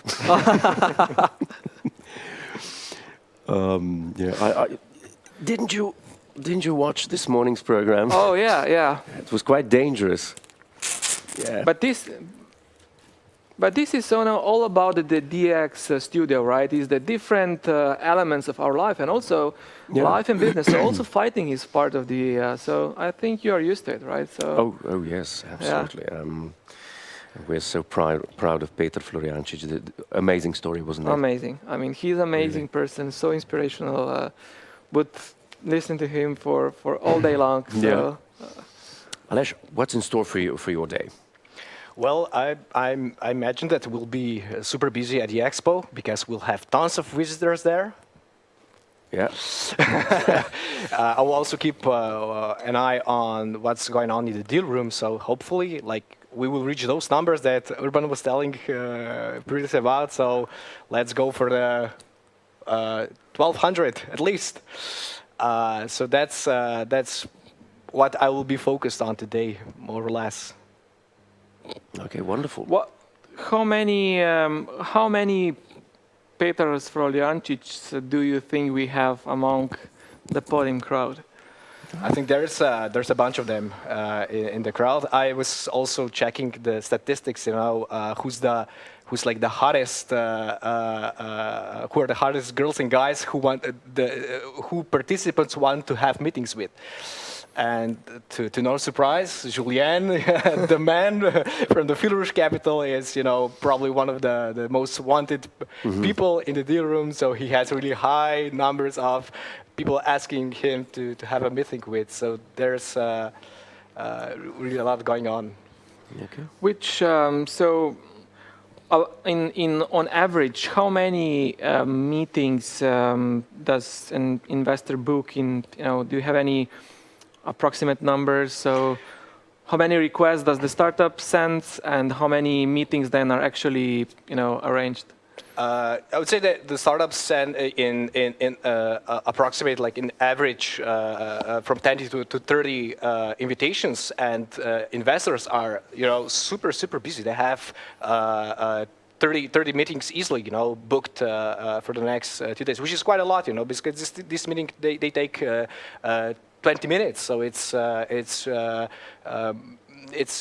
they have to be prepared to have such a number of meetings in the next 2 days. Okay, we'll be starting our countdown really soon, right now, until 10 a.m.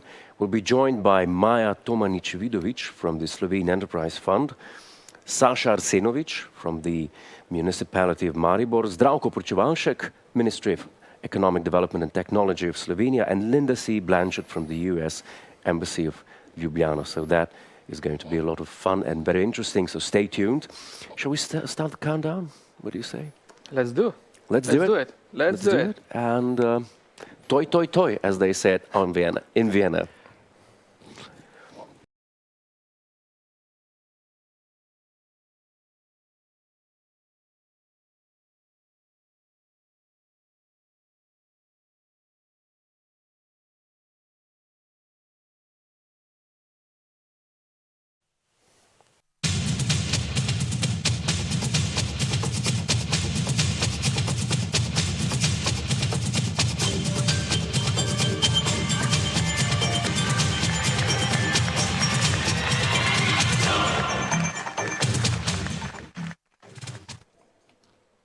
Thank you very much, Daniel. Welcome back to the Maribor studio. I'd like to point out that we are live on the European Commission Facebook page, the European Startup Portal tech.eu, and the Podim DX Facebook page.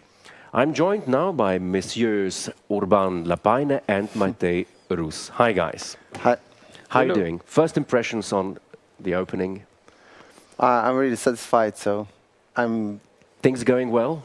Yeah, I think so. I believe. Urban, numbers? Numbers looking good, so I'm happy. You know me. Wonderful, wonderful.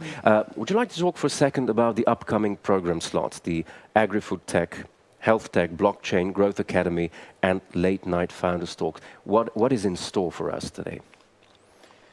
So, beside the current situation, right, our planet is facing really, big challenges, and in terms of, and one of the challenges is almost sustainability, and the food supply chain is, one of the key elements in this sustainability problem, right? So, and in the food chain, in the food tech block, we will address this this issue.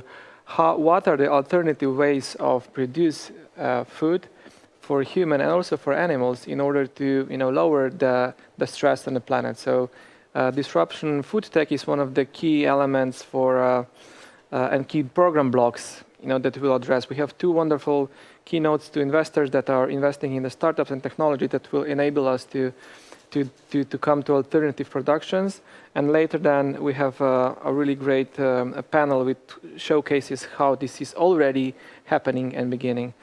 And as the food tech is important, the health tech is of course one of the fields that is exploding with new technologies and also opportunities and also needs on the other hand. So in the health tech panel, we have really interesting discussion of what is hot right now, what is coming, where are the opportunities. And in this way, I think this will be super interesting also. The blockchain is, of course, a technology that is hot for several years, and we'll see really good cases of applications and cases that really empower the technology of the blockchain and that really can deliver the value to the real world solution.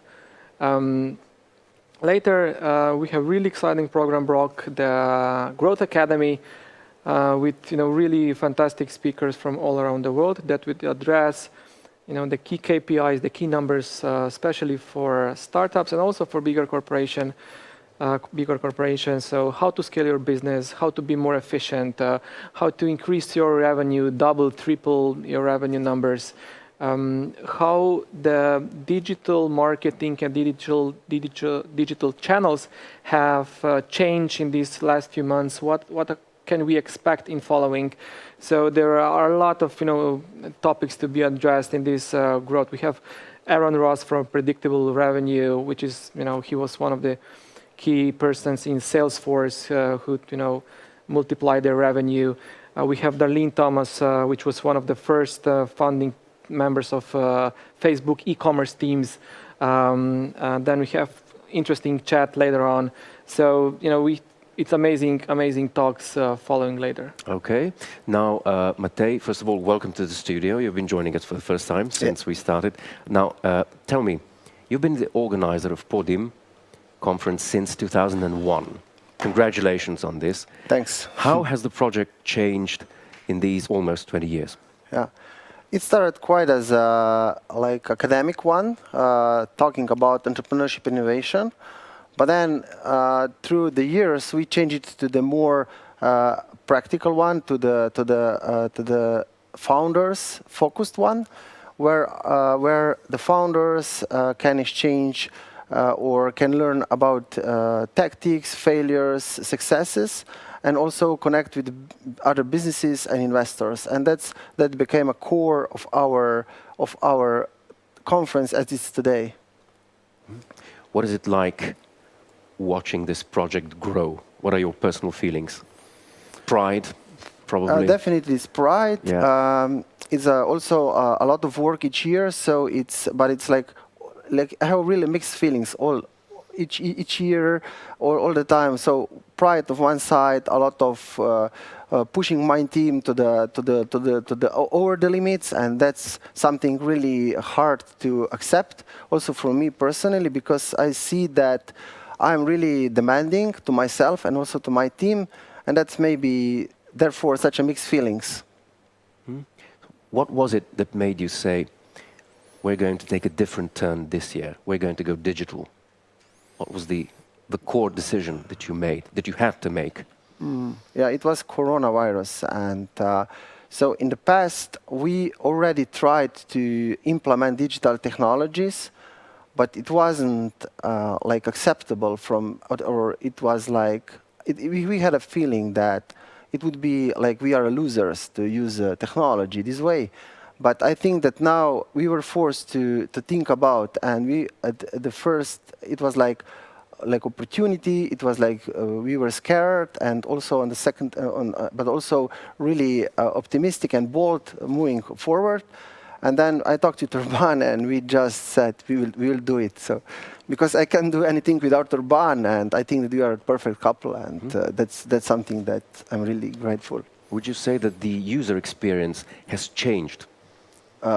Yeah, it's definitely different, and so in some way it's the same, but I do think that we were not so much used to the new technology, and in all spheres of our lives. So in schools, so now we realize that using technology, it's not so bad. Also, maybe not from the point of view of environment. So saving travels, and I wasn't in Ljubljana for 2 months. Okay. And that's You feel very good because of that. It's weird, somehow. Yeah. So and now we can handle the meetings via Zoom or other means, and that's cool, yeah. And I think that it's also good for our environment. It's also good for our time, how we spend time. And I hope that in the future, the mixture of technologies and physical will be more acceptable, so that we will use more technology and have a right mixture of them. Okay. Were your business partners and other attendees equally enthusiastic about the project as you were, about digitalization? I would say that not all of them the same, and we really honestly said to all our partners that we are looking for early adopters, so that those that will feel the same passion, and definitely for those that stay on board with us, I can say that they were enthusiastic about that they believed in us, and they empowered us in this adventure. Okay, Urban, Matei, congratulations again. This is it for now. Now it's time for me to welcome our guest of honor, the Vice President of the European Commission for a Europe Fit for the Digital Age, Margarete Vestager. Hello, Margarete. Very good to see you.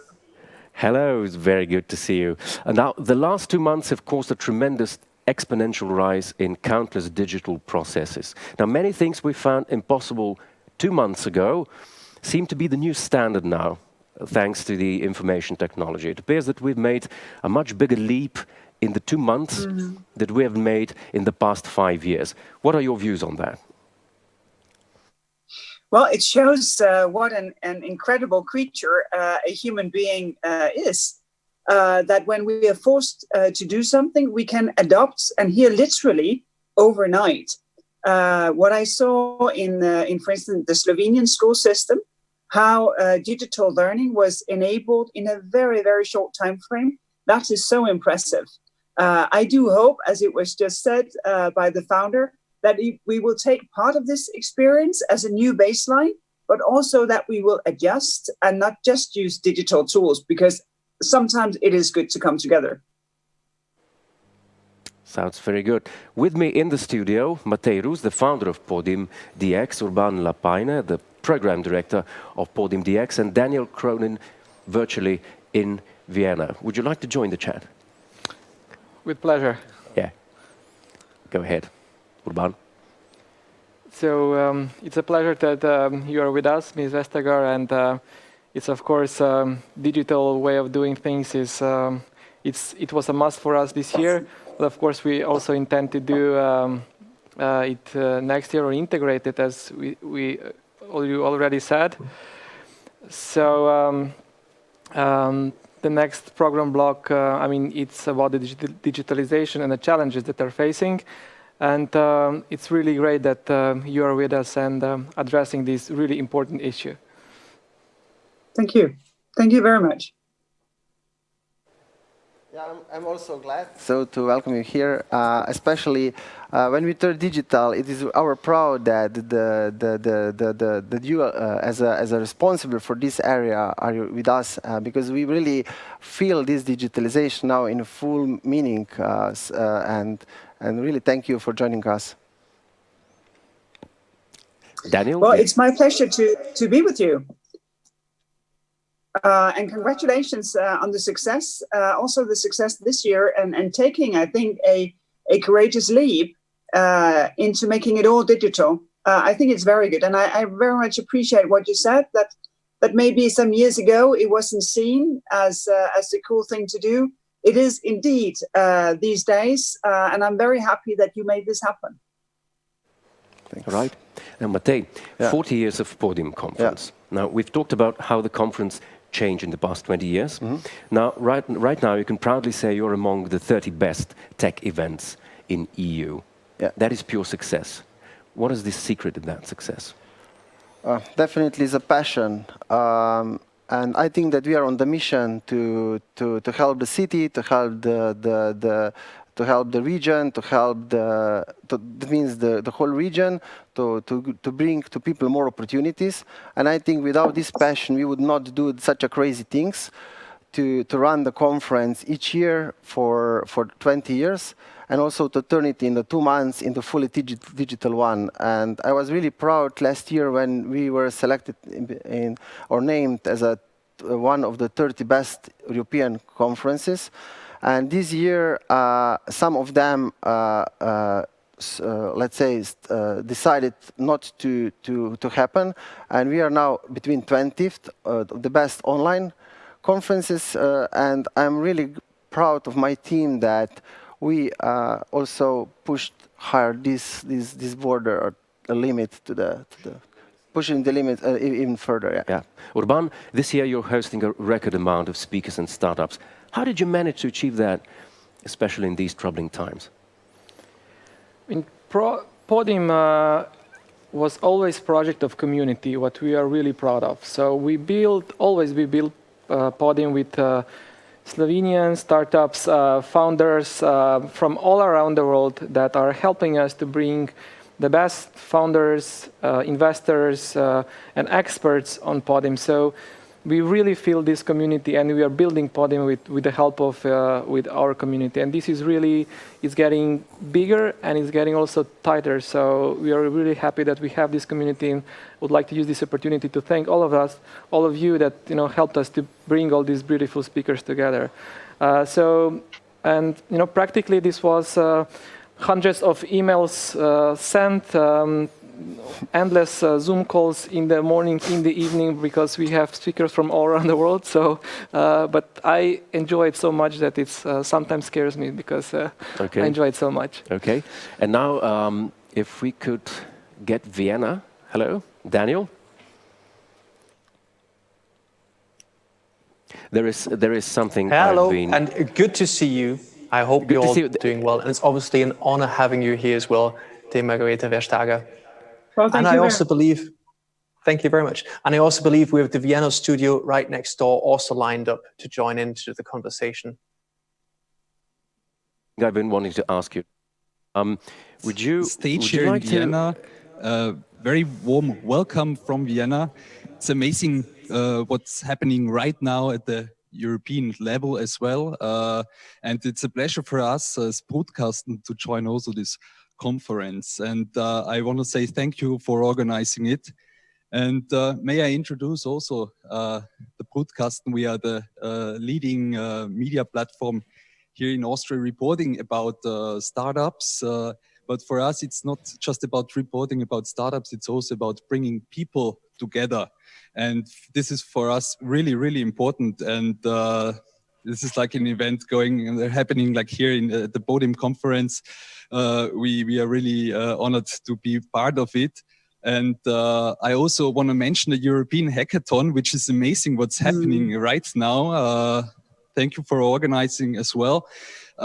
So many cool projects, and there is going to be the Matchathon coming up soon. So we are already looking forward for really innovative ideas.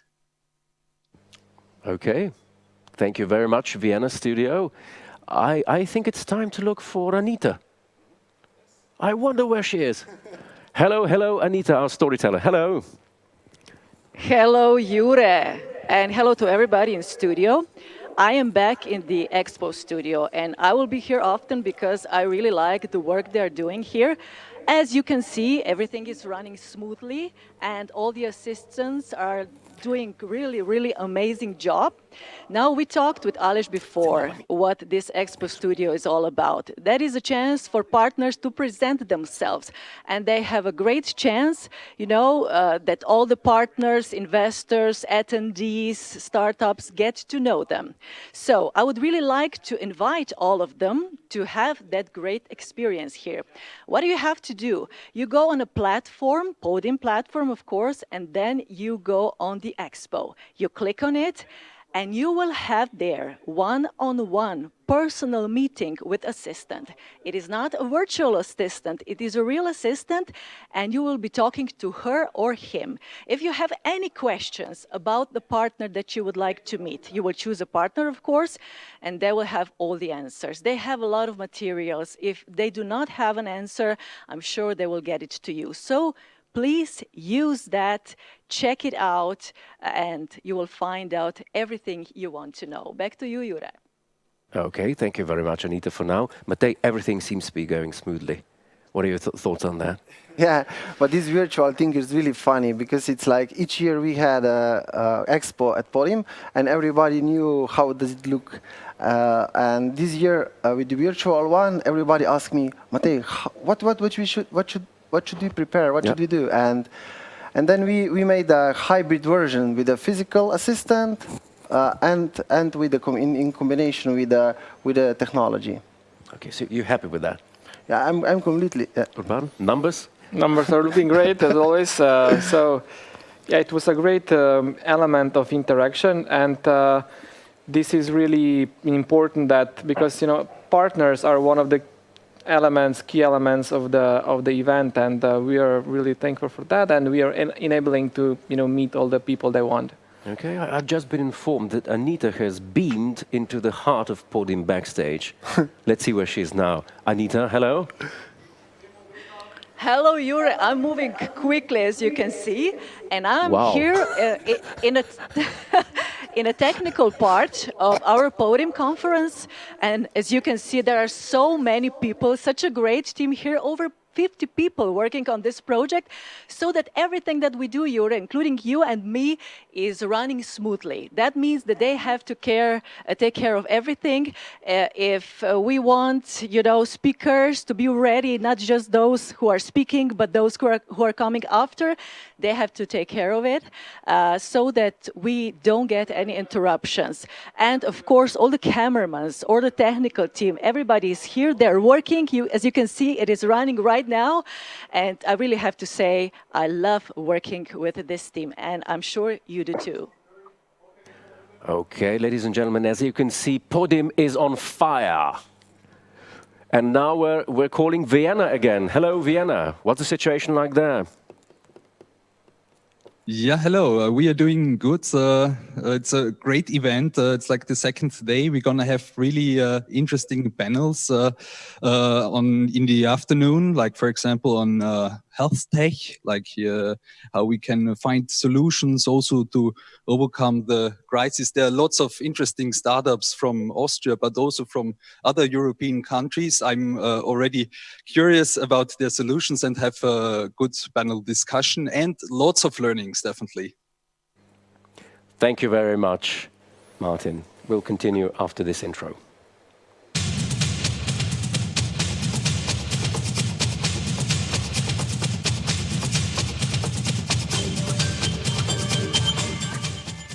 Okay, ladies and gentlemen, open your closets and take out your dirndls and lederhosen. Vienna calling. Now, we've really done our best, I think.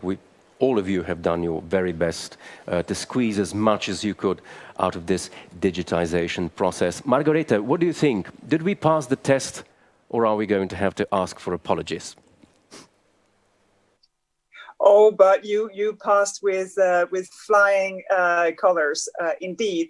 It's so impressive to see, but also very impressive to see how much the human ambition is driving this, to see the engagement of founder, director, you as a moderator, and all the people sitting there making things happen. And that I find to be the fascination about tech, that it's not just a machine, it's humans driving the machine to make sure that we can make the most of it. And I think this is an excellent example of exactly that.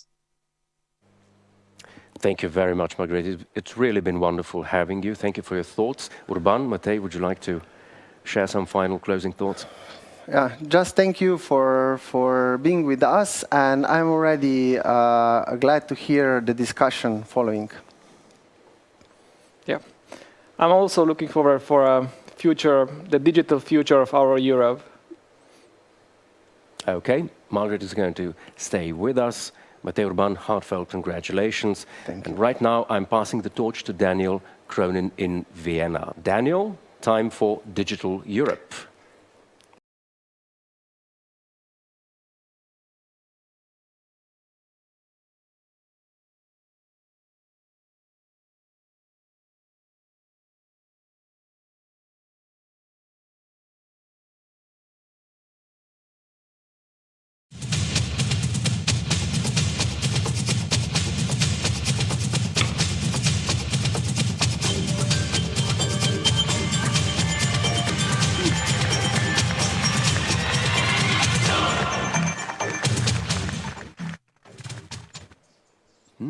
Thank you very much, Daniel. Ladies and gentlemen, welcome back to Maribor studio.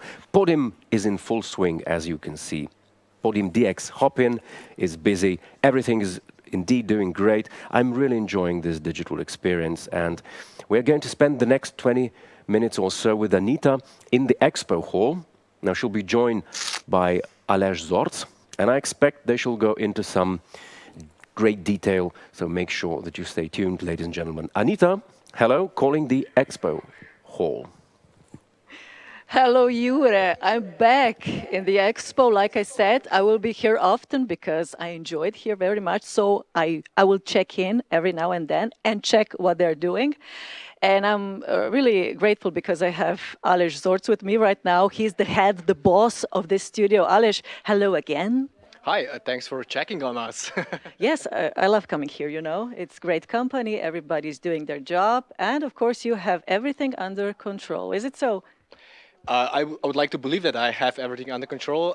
It's, a bit hectic, but, this is something that we also anticipated, a bit, of dynamics, but, it's all good, so. Okay, that's everything or all I wanted to hear. So, Aleš, we talked about it. We talked about Expo before. We introduced it in a way, but since our audience is also changing, we would like to repeat some things. So, what is Expo all about? So Expo is all about the blended experience of an expo that you usually see at a conference. But since obviously we cannot be physical together, we made sure that we try to somehow emulate this experience by having, like this actual booths with actual people who are there to really provide support and assistance and information, and put it into the Hop-In platform. So it's we are digitally streaming these guys into the Hop-In, and so we get sort of a like combination of the worlds. Like we are making sure that the conference is having this important aspect of the interaction with partners, with sponsors. So that's basically it. Yeah, I think it's so great that you were thinking about it, that partners who were usually on the live podium have a chance to present themselves in this way digitally, and you did a great job. We see here all the assistants live assistants, and it's a different experience if you go, digital and you're expecting a virtual assistant, then you get a live one. So we will talk with one of them just in a minute, but tell me, you had to gather the team, you had to gather the partners. Was that difficult? I wouldn't say it was easy. As I said, the situation as this, it was hard on everyone, and it was perhaps a bit difficult to really, explain the value or how this will actually work, because it's sort of a Zoom call, but it's not really a Zoom call. So it's physical, but it's not physical. So you don't get there. You have to, it was pretty hard to explain. But I think we did a good job. And I really have to say that we are so proud to have this partners partnering with us, believing that this is doable, that this is both visionary, but it's definitely something that we can perform on, and we did.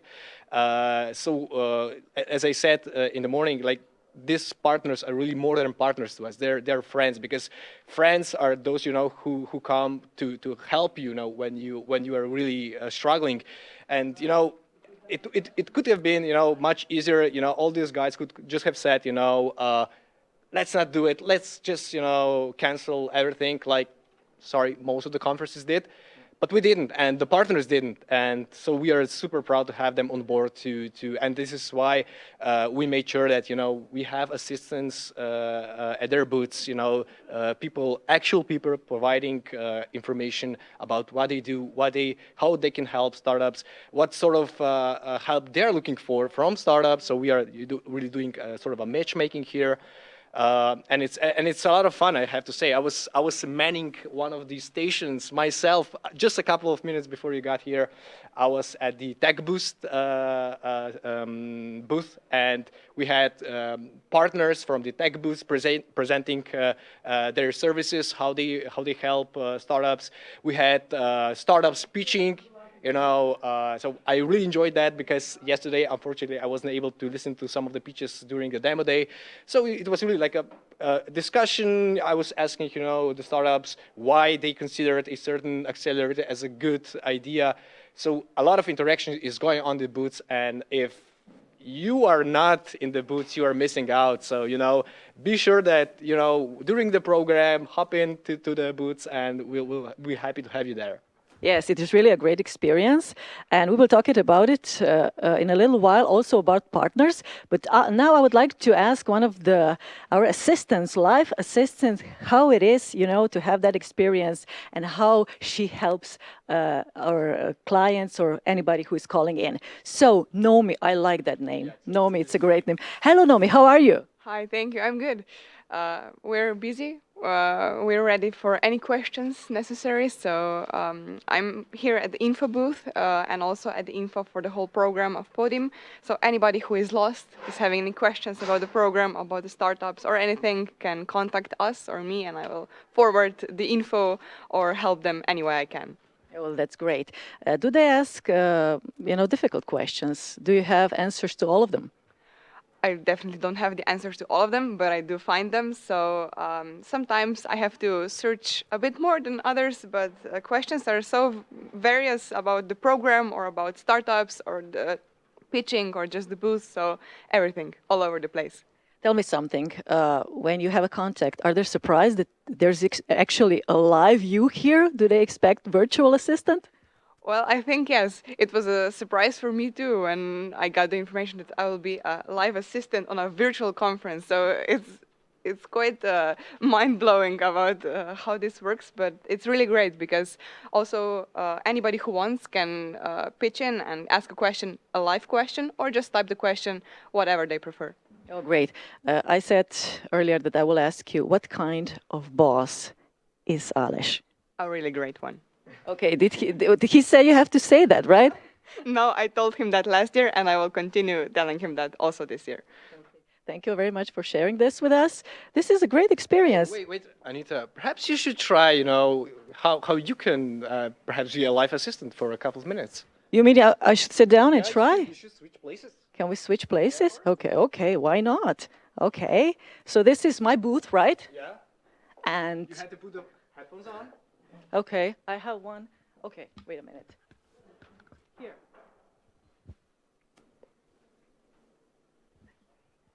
Thank you. So this is now my experience. That means if anybody would call in right now, they would get to me.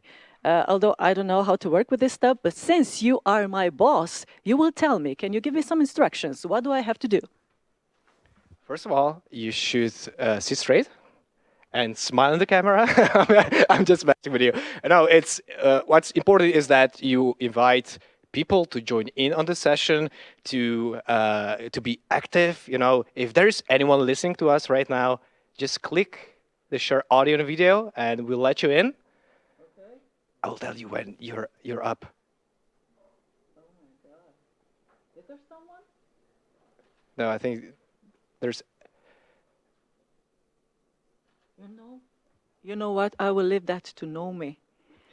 You know, I have experience in my part, like moderating, but here and then again, I don't have enough material, you know, to tell everybody everything about partners and whatever they're asking for. I think Nomi is a perfect one, you know, but it's a great experience. So thank you.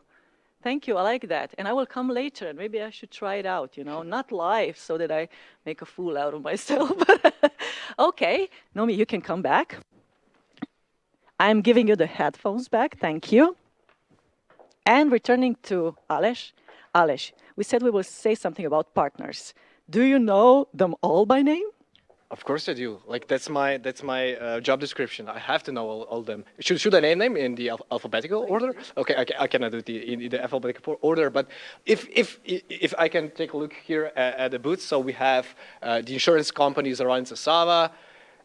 Just a quick reminder to self, I have to connect you guys with two awesome startups I've just met at one of the booths. They were asking about collaboration with Zaran Sava in particular. So I've asked them for their emails, have them wrote them down. So I will do a follow-up.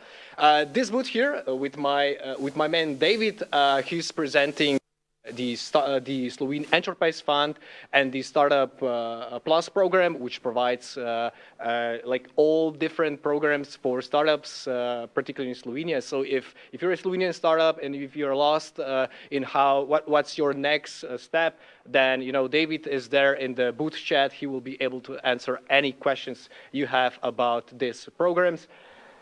Then we, of course, have to have Maribor, the municipality of Maribor. You know, we are here in Maribor, so it's only fair that we put the word of Maribor out there in the world. We have Filrush Capital, so VC fund based in Croatia, who's very actively looking for new investments. On the other side, we have, I was mentioning in the morning, the tech giant Oracle, who's also very passionate about startups. They are actively look for collaborations with startups. So that's where you will find Timotei. Then we have ABC Accelerator, probably the coolest, the best accelerator in Slovenia.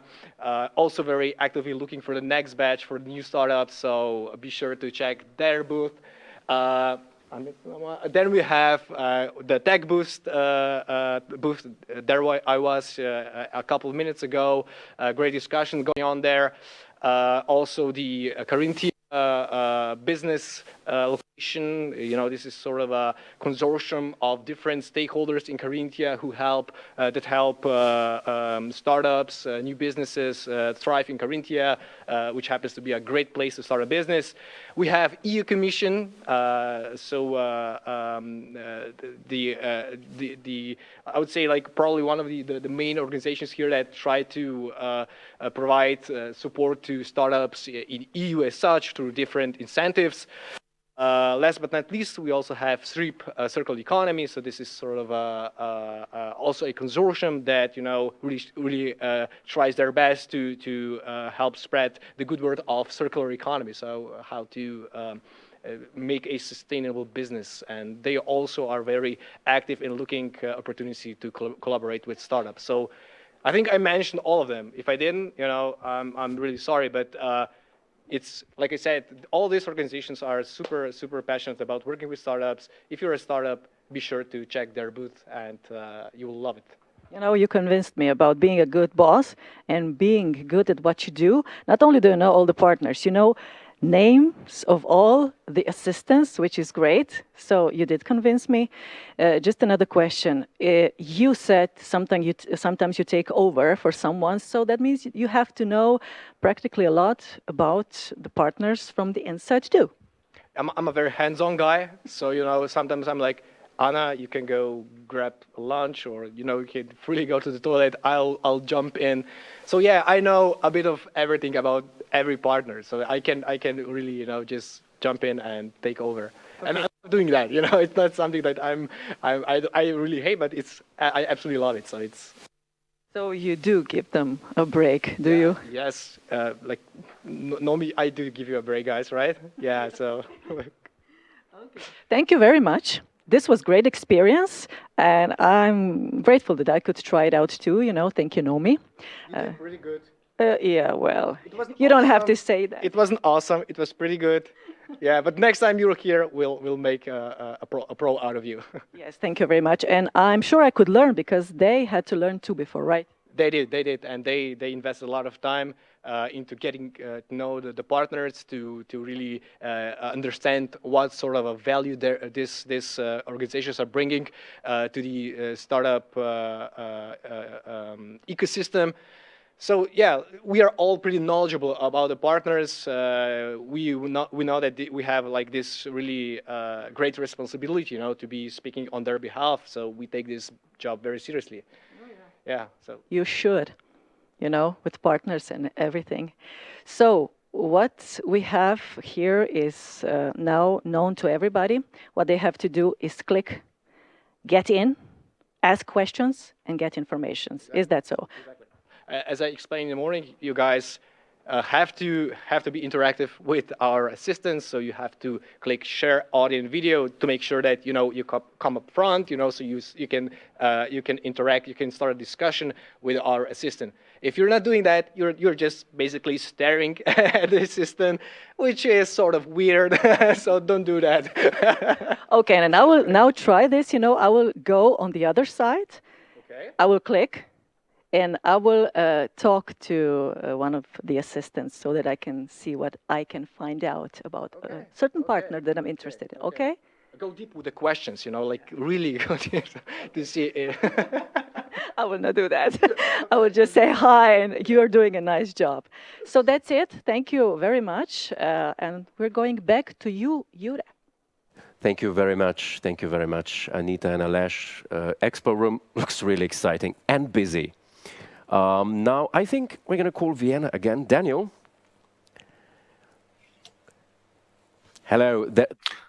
I've been wanting to ask you, you've been moderating Podim for a number of years now. This is your first time in a virtual environment. How are you experiencing this digital transition? And I must say, you're doing a wonderful job. I do admire you. Oh, thank you. And same to you. It's a pleasure meeting you in this somewhat different setting. So it's good and it's bad. I mean, the good thing is we get to meet a lot of people super quick, and a lot of people that maybe wouldn't even manage to come. So that's quite good. And we get to meet them sometimes in very intimate settings. Like yesterday, we got to see Eamon in his kitchen. That's quite good. The downside is we don't get to see the audience, which is sometimes a little bit weird, just talking into camera and assuming how the other side looks. By the way, just a fun fact, just came up with it. I would love to see who the audience is. Therefore, if you're watching in as of right now, I would love you to take a selfie with your setting in the background, one of us smiling into the camera, put a hashtag PodimDX to it, and tag Podim Conference and on me. And I'd just love to see who we're actually talking to. So that might compensate the downside. How are you doing with the whole thing? Oh, I think it's very good. It's very busy here. We have a lot of guests. We're keeping distance, of course, but it's, I must say I'm enjoying it, despite the fact that we are in a virtual environment. Could you tell us what is in store for us for the next hour? So in the next hour, we'll be talking about agri-food tech. That means anything new in the agricultural or food area. Super exciting, sometimes overlooked, but probably the next big thing, considering it'll be 12 billion people to be fed sometime quite soon. So it'll be very exciting. Okay, thank you very much. This is all from me for now. Daniel, take it away.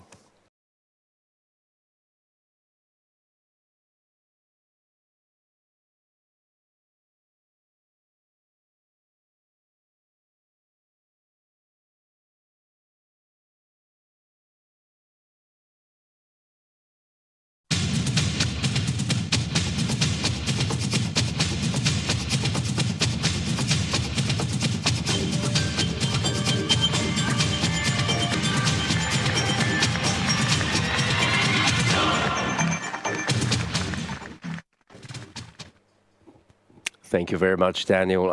I do love what we're doing with the intro. I think we should keep rolling it for some time. Welcome back to the Maribor studio, everybody. My next guest today is the mayor of Piran, Mr. Genio Zatkovic. Welcome, Mr. Mayor. Thank you very much for being with us today. It's very, very good to have you. Hello? Hello. I need sound. Hello, hello, hello. Hello. We're having some technical... yes. Now I can hear you. Now I can hear you. Now, tell us, where are you today? This is Piran, Porto Roș, perhaps? I'm in Piran in my office. So in your office. Tell me what it's like. What is it like at the seaside at this very time? Well, these days is a little bit cloudy, but we are expecting nice weather in next, let's say, few days. So, what are you up to these days? What are you doing these days? Well, we have an opening, let's say, event in a new beach of, let's say, Strunjan is an attractive part of our, let's say, municipality, and we were, let's say, on that place to present the new, let's say, added value of our coastal, let's say, beach part. Piran, Porto Roș, beautiful Slovenian seaside towns and indispensable tourist attractions. I love traveling to the Slovenian side, and so should everybody else. Now, tell me, before we head on, I want to talk to you about something very special, namely about the maritime baptism. Am I calling it right? Yes. And before we talk about that, there's a little video I'd like to show.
Mr. Genio, would you like to explain to us what did we just see? It looked like a posh Hollywood production. I didn't understand most of it. Would you like to explain what happened in that video? Absolutely. On the video we have already saw the city of Piran. I was born in Piran 56 years ago, and I'm very proud to be the mayor of this beautiful city. I take every moment to present it, to let's say, to promote it, because Piran is beautiful. I can say that we have 13 churches. We have a lot of interesting let's say, places. As you know, we have salt pans, which are very important for our city. Not just in this let's say actual time, but also in let's say in 13th century, where the city was established. As you know, we also have a nickname of Little Venice, because mostly, let's say, this part of the economy of the city, where the salt pans, where the salt was produced. So the most important export product, let's say, of the Venetian times, let's say, was the salt, and at that time the salt was called, let's say, the white gold, as you probably know. So as I said, I took every opportunity to present my city, which I love. As I said, we have a great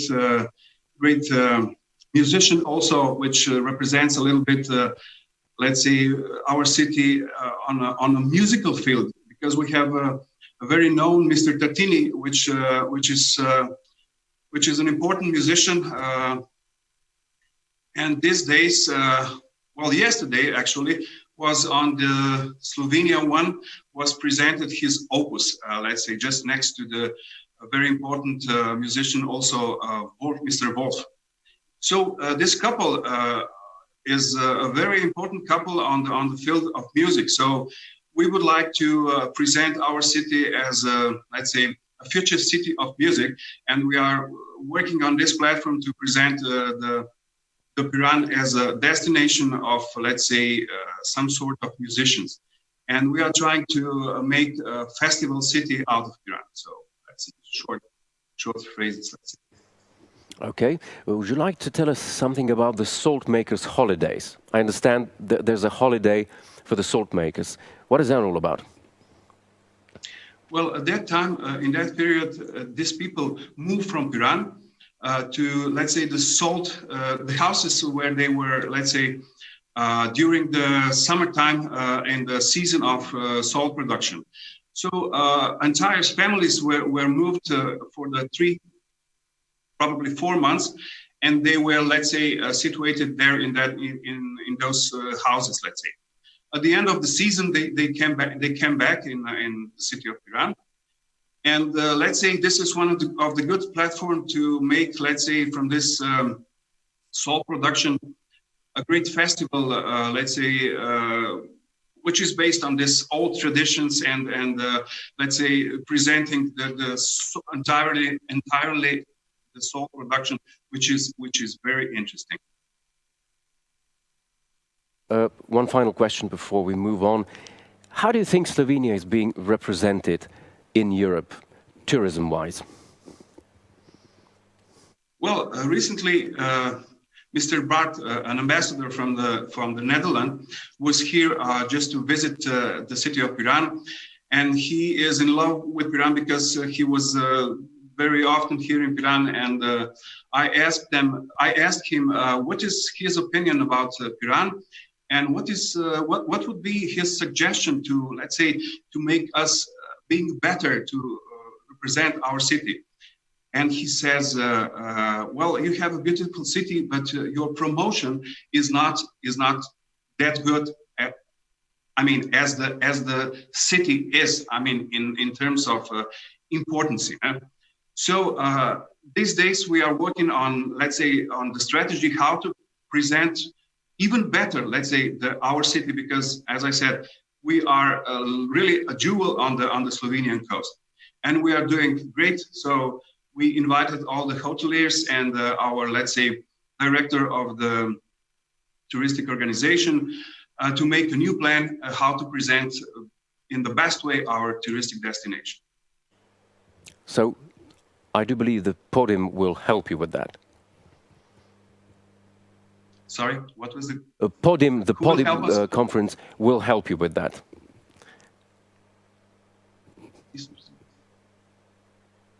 All right. Yes, absolutely, absolutely, yes, absolutely. Sorry. Okay. Absolutely, I hope so. Yes. Thank you so much for being with us today, Mr. Mayor. Best of luck to you. Absolutely, it was my pleasure. Thank you. Thank you very much. And now back to Vienna. Hello, David. I think we have another talk called Disruption Blockchain waiting for us. And that's right. But before that, I have disruptive news for you. It's actually Daniel. Got you on that one. But no worries, brother. We've got 1.5 days to practice this, and I'll come up with amazing names for you as well. So, what we have is the whole blockchain topic coming along. So that should be quite interesting. First of all, let's have a look at the little intro video concerning the overall topic of blockchain.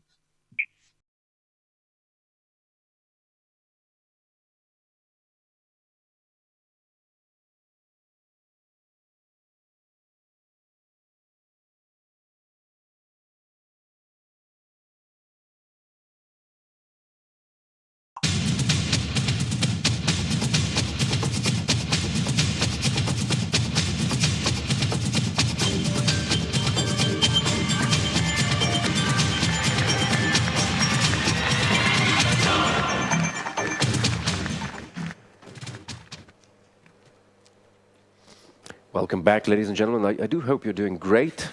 Engagement levels are very high, which is sensational. The talks are getting great views.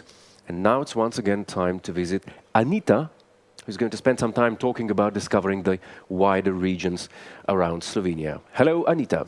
Hello, Jure. Yes, it's true. We've met Slovenia, you know, because it lies in the heart of the Europe. And now we have to also get to know countries around it and some others. So in the next minute, we will introduce Austria, Hungary, Bosnia and Herzegovina, and Croatia. I hope you're ready, because I am. Okay. And let's start with Vienna.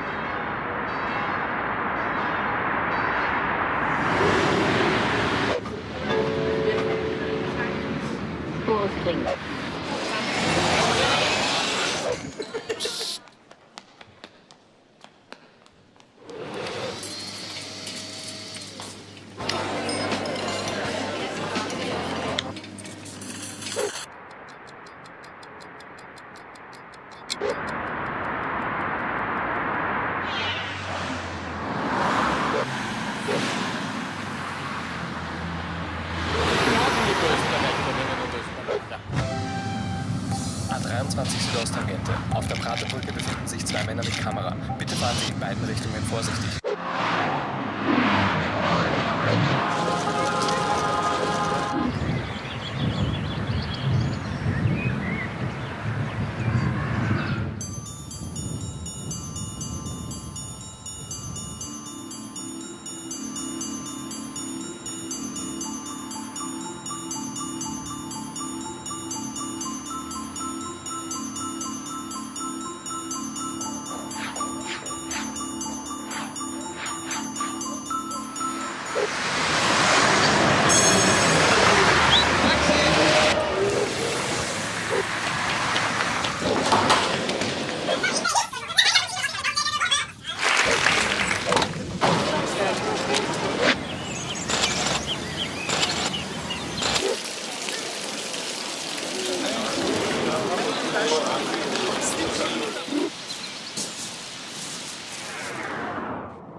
Beautiful Vienna, just 2.5 hours away from Maribor, where we are now. So there's a lot of chance to visit this beautiful town. The capital of Austria, also the most popular town in Austria. It has around 2 million inhabitants, which is as much as the whole Slovenia has. But this is the city of museums, of castles, of stage shows, of music. You can see beautiful Schönbrunn castle. Then we have the House of the Sea, Danube Tower. And if you're visiting Vienna on summer, you have to do it in open air with restaurants and bars all around. And we shall not forget the great Christmas fair every winter. So Vienna offers a lot. Now let's move to Croatia.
Beautiful Croatia.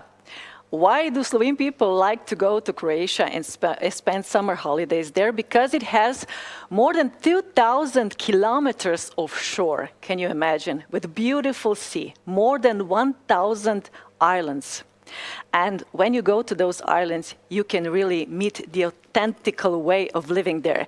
With all stone fish houses, you can go fishing, you can just enjoy the nature, it's glorious. On the other hand, you have Zagreb, this is the capital of Croatia. It's a large city, also city of museums, of nightlife, and so you have both. On one side, you can enjoy the nature, on the other side, you can enjoy city life. That is why we love Croatia. Now, let's go to Bosnia and Herzegovina.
Bosnia and Herzegovina, ethnic and religious mix. 3.5 million people live there, and this is a country of villages, lakes, rivers. You can actually do anything you want in Bosnia. The capital is Sarajevo, very popular town, and it has its ethno part called Baščaršija. There you can eat best cevapčići. These are meat sticks, just special, you have to try them. There is another town that you have to visit when you go to Bosnia, that is Mostar. And you can see this famous jumps from the bridge, Mostar Bridge in Neretva. They do that all the time, especially for tourists.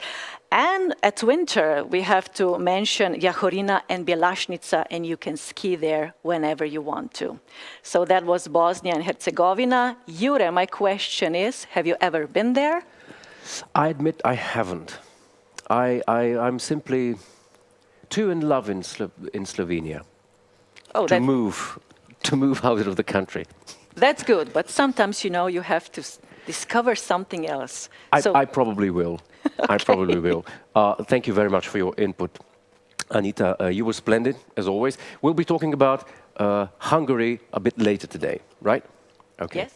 I'm eager to hear more. Now we're calling Daniel in the Vienna studio again. I think we have Growth Academy coming up. Let's hit the intro.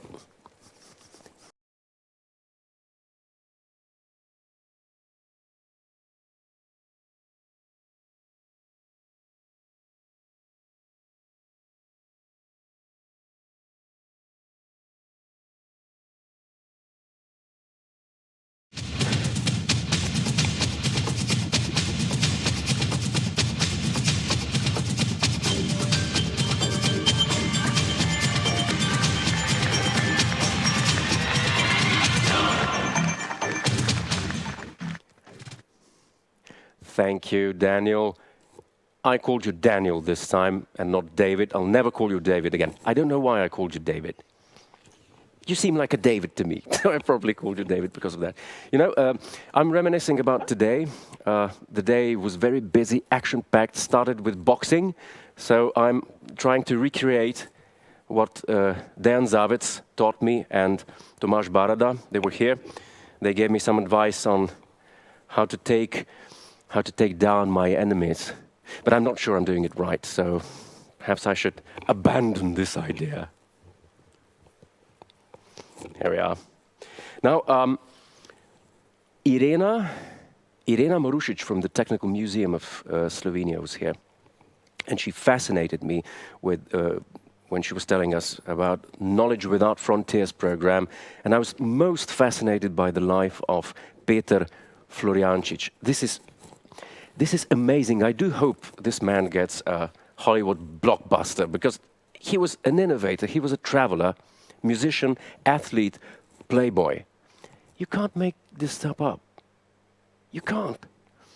So now, please stay tuned. We're going to show you a short interview with him, and I will see you back in a couple of minutes.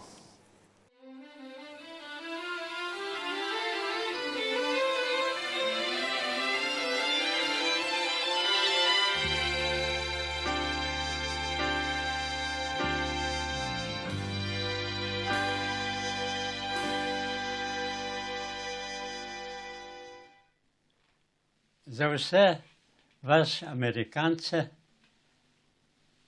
je ni važno, koliko ste star, ampak kako si star.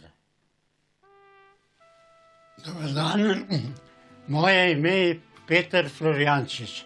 Rojen sem pod Avstro-Ogrsko. Kršen sem na otoku, Blejskem otoku. Potem sem bil po celem svetu, v 10 državah, v ta najlepših državah na svetu, in danes sem tle že 101 let. Nadalje vam povem, da imam 94 let delovne dobe. Ko pogledate mojo sliko, ki sem igral harmoniko, sem začel 6 let, sem bil virtuoz, že takrat majhen, in sem to sam zaslužil. Potem sem naprej delal vse različne reči, sem se bavil s tekstilom in sem postal tekstilni mojster, in potem sem pa začel mojo kariero. Bil sem pa v 2 vojskah, v jugoslovanski vojski in v nemški vojski. Bil sem begunc in bi mogel iti v Stalingrad. Pobegnil sem v Švico in tako, da se zahvalim mojemu življenju, da sem imel mojo veliko srečo, ker imam cel življenje, imam srečo. Če nimate sreče, vse je sreča v življenju. In jaz sem imel in tako srečo, da se zmeraj vprašam, da že skoraj ne verjamem, kakšno življenje sem imel v 101 letih. Ko sem prišel v Švico, sem prišel samo v hlačah. Tam sem začel delati v Logarju en majhen strojček za tekstil. In eden mi je rekel, poslušajte, to je pa en izum. Sem rekel, res? In so mi patentirali ta strojček in jaz sem postal v Švici bogat človek. In tam se je začel moje življenje kot izumitelj. Ko sem bil v Švici, sem rekel, zdaj pa postal izumitelj, zato ker sem toliko naredil. In začel sem delati vse mogoče reči za v kuhinji, vse, da moram povedati. Pohod reči, tako da sem zmeraj služil več, zmeraj več denarja, zmeraj več. In zmeraj sem hodil v drug kraj, tam, kjer je bilo ta najlepše, prišel sem tudi v Montreal in sem Charlie Chaplinu rekel, dober dan, sva bila soseda. Kako je bilo lepo, pa kako je bil on fleten. Ja, in potem sem pa šel še v Monte Carlo in tam se je pa začelo na veliko, na veliko. Takrat sem plačal moj račun z vizitkarto. Ko sem prišel v Monte Carlo, sem srečal Coco Chanel. In nekrat v razgovori sem ji pokazal moj prvi izum. Tle, to je izum, praktičen, se prime, ga dobro drži, je majhen za v taško, ven poskoči in potem se jaz fajn takole parfimiran, zaprem in evo, za v majhno taško, majhen objekt. Ko sem bil v Monte Carlo in ko sem začel delati za take velike ljudi, sem tudi enkrat prišel in sem bil v vseh časopisih in to sem si naredil neverjetno reklamo. Imel sem pa tudi sponzorje, ogromne sponzorje. In tako sem naredil in dobil iz Amerike pismo, če prinesem moje produkte v New York k Elizabeth Arden. Seveda v Ameriki me je na aerodromu čakala Liz, ena, ki me je vodila po New Yorku. In ta Liz je imela v svoji taški $10,000 za moj dober pogled New Yorka. Ja, moram vam povedati, četrti dan mi je rekla, da pride Elizabeth Arden k meni v Waldorf Astoria in je res prišla, sva prišla v sabo specialno sobo, tako, da mi je povedala, vzela moje artikle ali ne, da bom vedel, kakšno situacijo sem. Res je prišla elegantna, to vidna, na mis šampanc. Sem rekel, to pa mora nekaj biti. In da veste kaj, sem jo gledal takole, sem rekel, madam, a boste vzeli tole, to, pa me še kaj naprej takole gleda. Ja! Jaz sem se ustrašil, da me ubiva. Potem je še rekla moj sin sem rekel, madam, adoptirajte me, pa vam finiva, ni treba nič vzeti. Ja, in potem je povedala, vse so vzeli in jaz sem s to mojo zgodbo izumitelj bil svetovno pozvan. Po celem svetu so Elizabeth Arden, so tudi moje slike, jaz sem v mojem biroju v Monte Carlo. Njeno sliko jo pogledate, ker sliko me je dala tudi. In ko me je Liz peljala po 50 Avenue, je rekla, tle not pova, tle je interesantni, greva not, vidim grozno veliko salo in poln ljudi noter, pa vsi so se zagovarjali. In pride eden do mene z mikrofonom, pa nisem mogel nič, sem rekel, I'm sorry, I not speak English. Me je vprašala, malo pa znate. Sem rekel, samo 4 besede. Kere besede? Sem rekel, Metro, Goldwyn, Mayer, Ta največji aplavz sem dobil v New Yorku jaz. S takim lepim spominom, ne morem, zmeram se spomnim na to. To je bila ena zgodba. Ko sem šel v Ameriko, sem mogel imeti brez pasaporta, to je bil Nansen pas, vizum. In ker sem poznal konzula v Nici, sem šel k njemu, smo se poznali zaradi tega, ker sem bil v Monte Carlo v tem najbolj društvu, me je vzel in rekel, izpolnil tle mojo listo, da bo pogledal vse. In jaz sem izpolnil listo in vse in napisala ena reč, ker ga poznate v Ameriki, sem pa napisal Harry Trumana. Ja, pa le sem šel domov in da veste koga. Me je poklical, takoj pridite po vizum. Samo nekaj vas bom vprašal, je rekel konzulnici. In sem prišel k njemu in rekel, gospod Fljančič, vizum imate? Zdaj mi pa povete, kako ste vi poznali Harry Trumana. Sem rekel, s časopisom. Vse cajtnike so pisale, tako da sem bil še bolj poznan. Ja, s tako rečjo pride človek naprej, s komično rečjo, samo da imate publico. Poznal sem vse ljudi v Monte Carlo, a ne ta bogat v vilah teleh, so samo viski pil, pa kako bodo drug dan milijone zaslužili. Jaz pa z njegovim ženom sem plesal. Sem bil posod povabljen. Čarlico sem plesal, prima. Še nekaj vam moram povedati.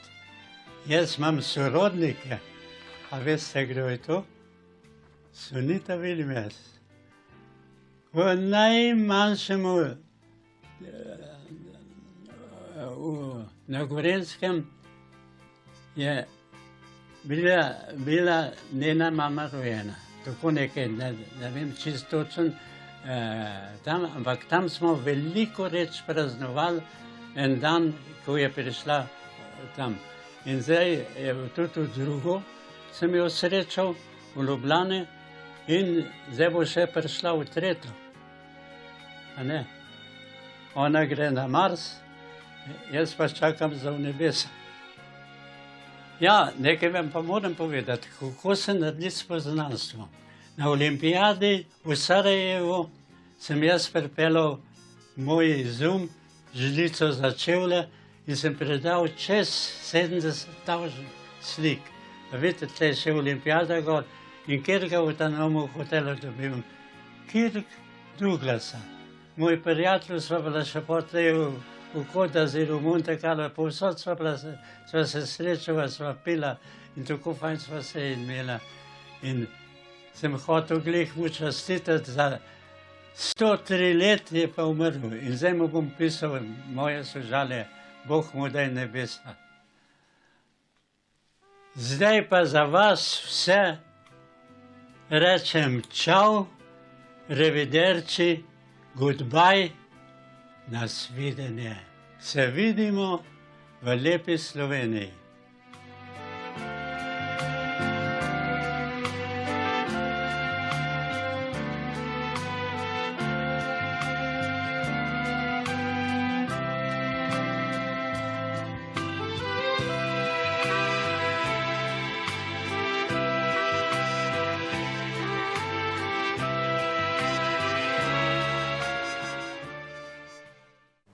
What a fascinating man.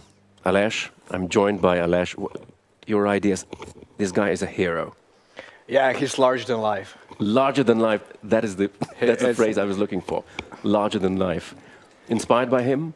Absolutely. I mean, it just so happens that I know a thing or two about intellectual property.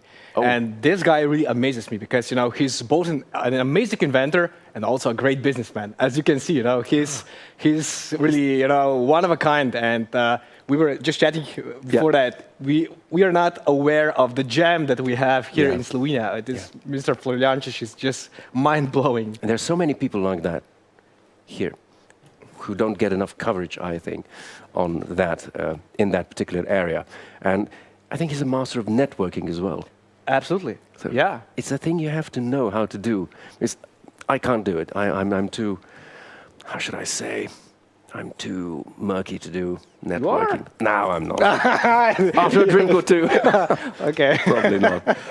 Tell me, you've had a busy day? Yeah. I want to hear all about it. Okay, so where should I start? At the beginning, probably. At the beginning. Yeah. It was a super busy day. Although we were, you know, initially faced with some technical issues, we were able to solve them right away. And then it was, you know, just awesome networking for the rest of the day. You know, our booths were quite busy. We were hoping for more people there. People are still, you know, a bit hesitated, you know, when it comes to talking to our assistants at the booths. But I'm super happy with what I saw today. You saw that I had a very capable team of assistants, you know, who were really helping me out there. I also jumped in a couple of sessions, you know, just because I cannot do without networking. So you know, whenever they had to go to toilet or, you know, you're hooked. I'm hooked now. So you know, I'll jump in. You just let me take over it, and I did it, and I absolutely loved it. We made some great connections. We brought some companies together. We had Julien from Fil Rouge Capital having like a sort of open hours at Fil Rouge's booth. So it was quite busy and super fun. Tell us what's in store for tomorrow. More of the same, I would say. It might sound like there's nothing new to experience there, but we'll have new interactive program running in the booth. So be sure to check them out. We'll have the guys from the Startup Wise guys together with the rest of the partners from Tech Boost program. They will be having some interactive sessions.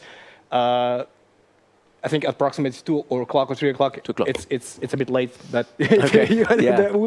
we will get a message across. But that's what will be happening in the booths, and we will make sure that everyone gets the information they want about how our partners, our dear Podim partners, are. What sort of ways to collaborate with startups they're looking for. Sounds wonderful. Thank you very much, Alesh, for these words. I think tomorrow is going to be even more exciting. Looking forward to it. Now, we're going to show a sneak peek at one of tomorrow's guests. The wonderful Amaya will be joining us. Now, here's her latest video, and I'll see you back in the studio shortly.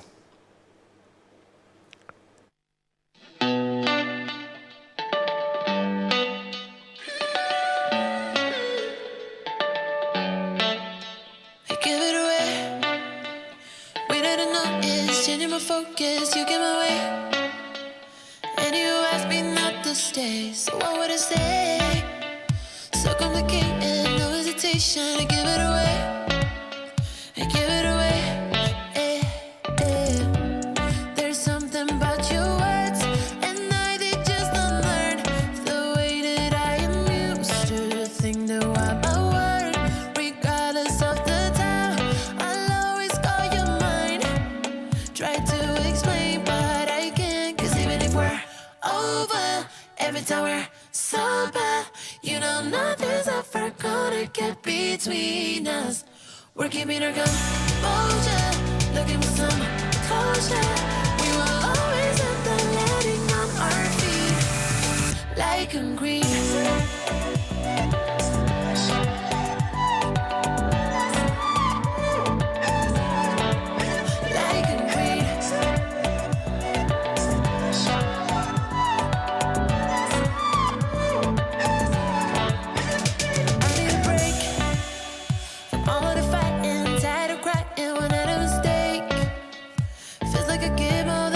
Take. What else can I say? You know that I love you more than I should do. Might be insane, but I need a break. There's something about your words, and I did just learn the way that I am used to think that what my word, regardless of the time, I'll always call you mine. Try to explain, but I can't. 'Cause even if we're over, every time we're sober, you know nothing's ever gonna get between us. We're keeping our composure, looking for some closure. We will always end up landing on our feet like concrete.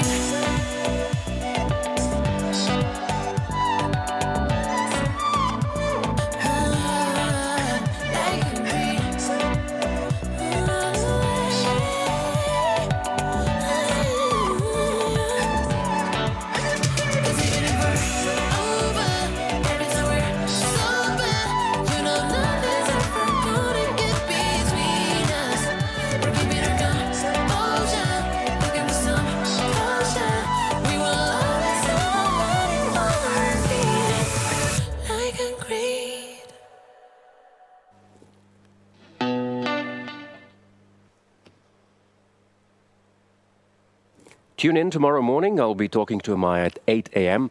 So make sure that you're up. Join us.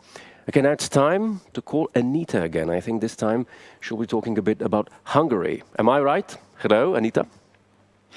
Yes, you're right, from Amaya to Anita and to Hungary. We are still introducing our neighbors, that is wider region, and we didn't say enough, or we didn't say anything actually about Hungary, to be more specific about Budapest. So let's take a look.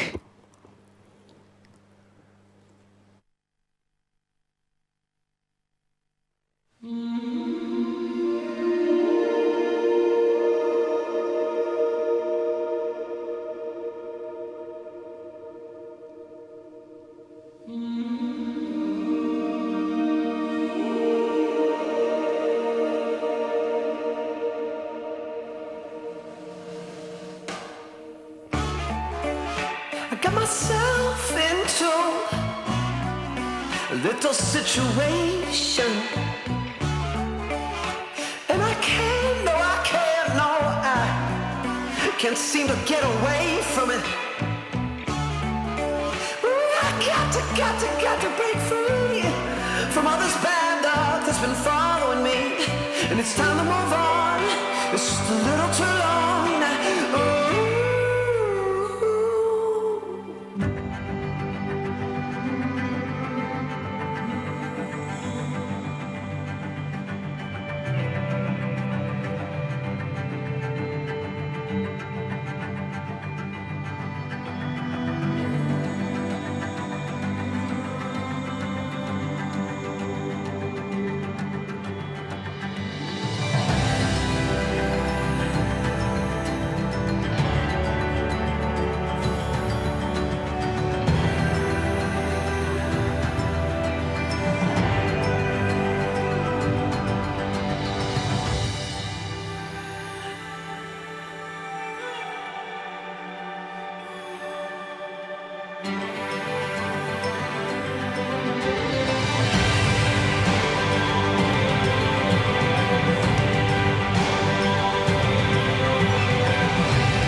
What a great city, Budapest. It just takes you and blows you away. It is really a nice town. It has 1.7 million inhabitants.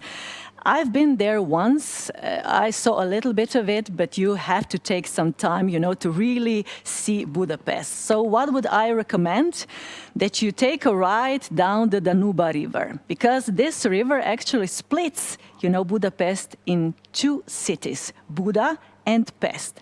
And there are these wonderful bridges over the river, and they're actually bonding, connecting both of the cities. So we have a bond between new and old, and history and new age.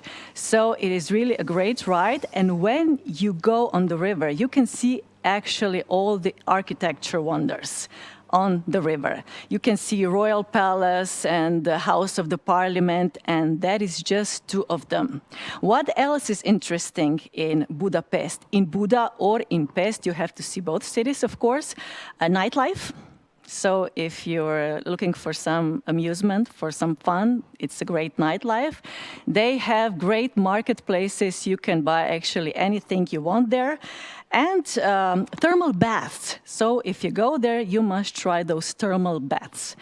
You also have to try goulash. Goulash is a good dish made out of meat with sauce, and you usually eat it with bread. We also make goulash in Slovenia, but it's a little bit different. And something else about the Hungarian language. Namely, it's not similar to Slovenian at all. We understand Croatian, we understand German, we understand the language of Bosnia and Herzegovina, but you know, this Hungarian language is something else.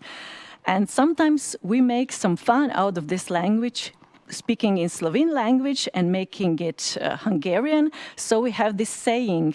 It says, jedeš peče, sereš peče.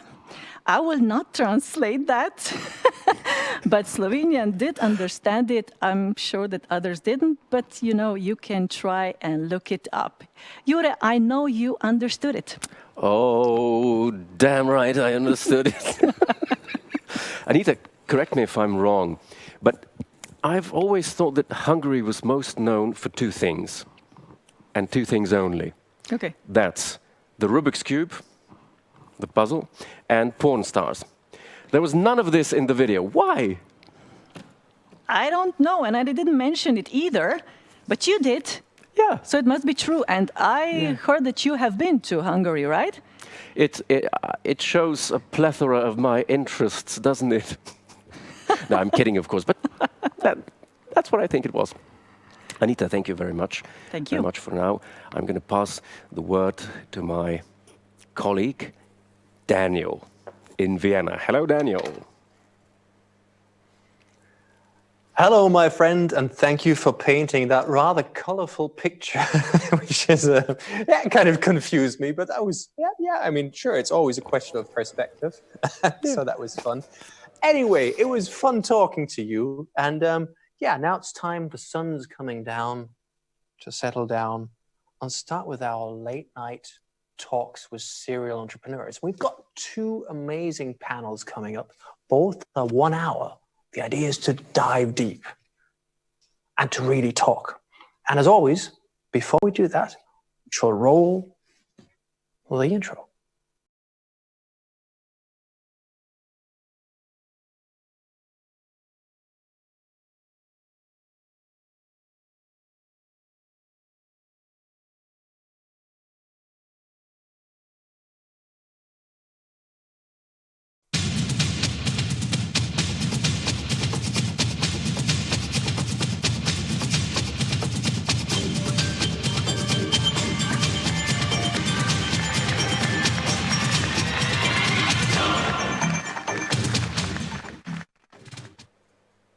Thanks so much, Daniel. You are doing a wonderful job, I must say.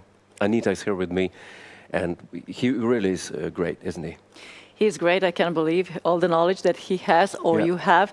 And I like at the end when he always says, stay safe. Stay safe. Yeah. And not only that, but roll the intro. Yes. I think we all should be saying that every day when we walk the street.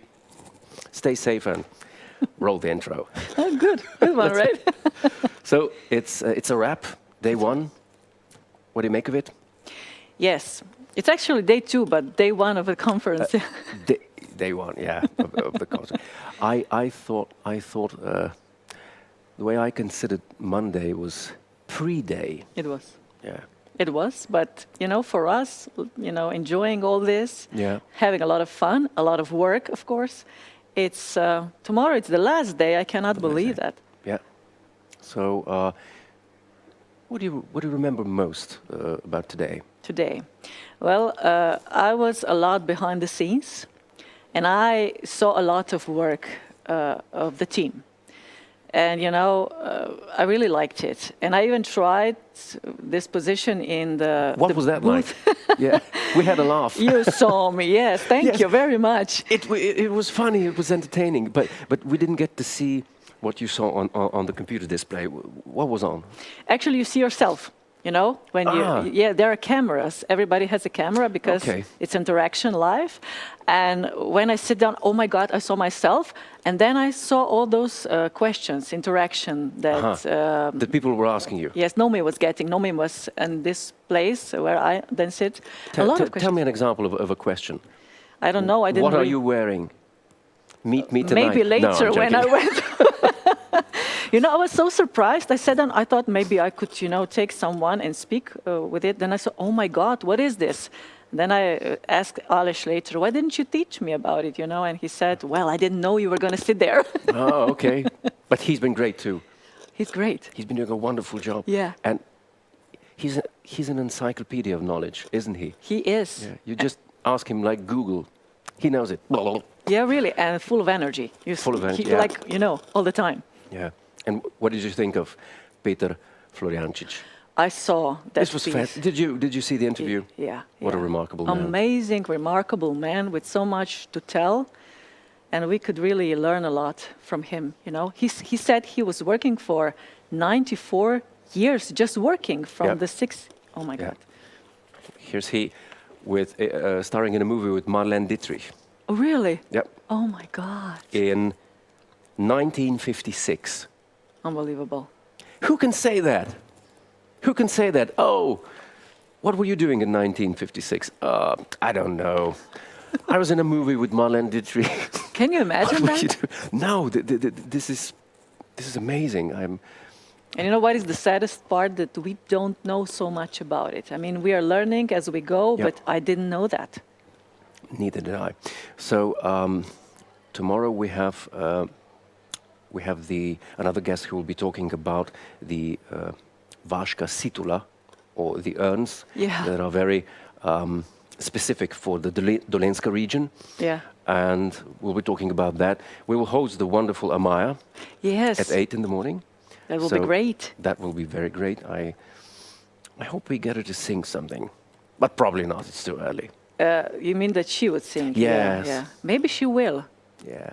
But A cappella. A cappella. Can you imagine? She might. She has great voice. She does. Really? And energy and personality. Yes. So that'll be a lot of fun. What can we expect on your end? Well, we will be learning or knowing Slovenia again, a little bit about Slovenia. What we didn't see yet, Karst is Karst. coming up. Yeah. Thank God, I was kind of missing that. Yes, this is a part of Slovenia we didn't get to know yet. And, I will not tell you everything, but also behind the stages a little bit. And then the end of this beautiful conference. Yeah. Oh, my God, yeah. But the backstage is really wonderful. We're having a good time when we're not on air. We're eating, we're having dinner. Yes, we're having really good food, right? Really, really good food. Yeah. And we're enjoying each other's company. And it's really been a good time. Yes, I'm enjoying it all the way. So am I. And I think tomorrow is going to be even better. And I would like to ask everyone who hasn't yet created a profile to do so. There's still time.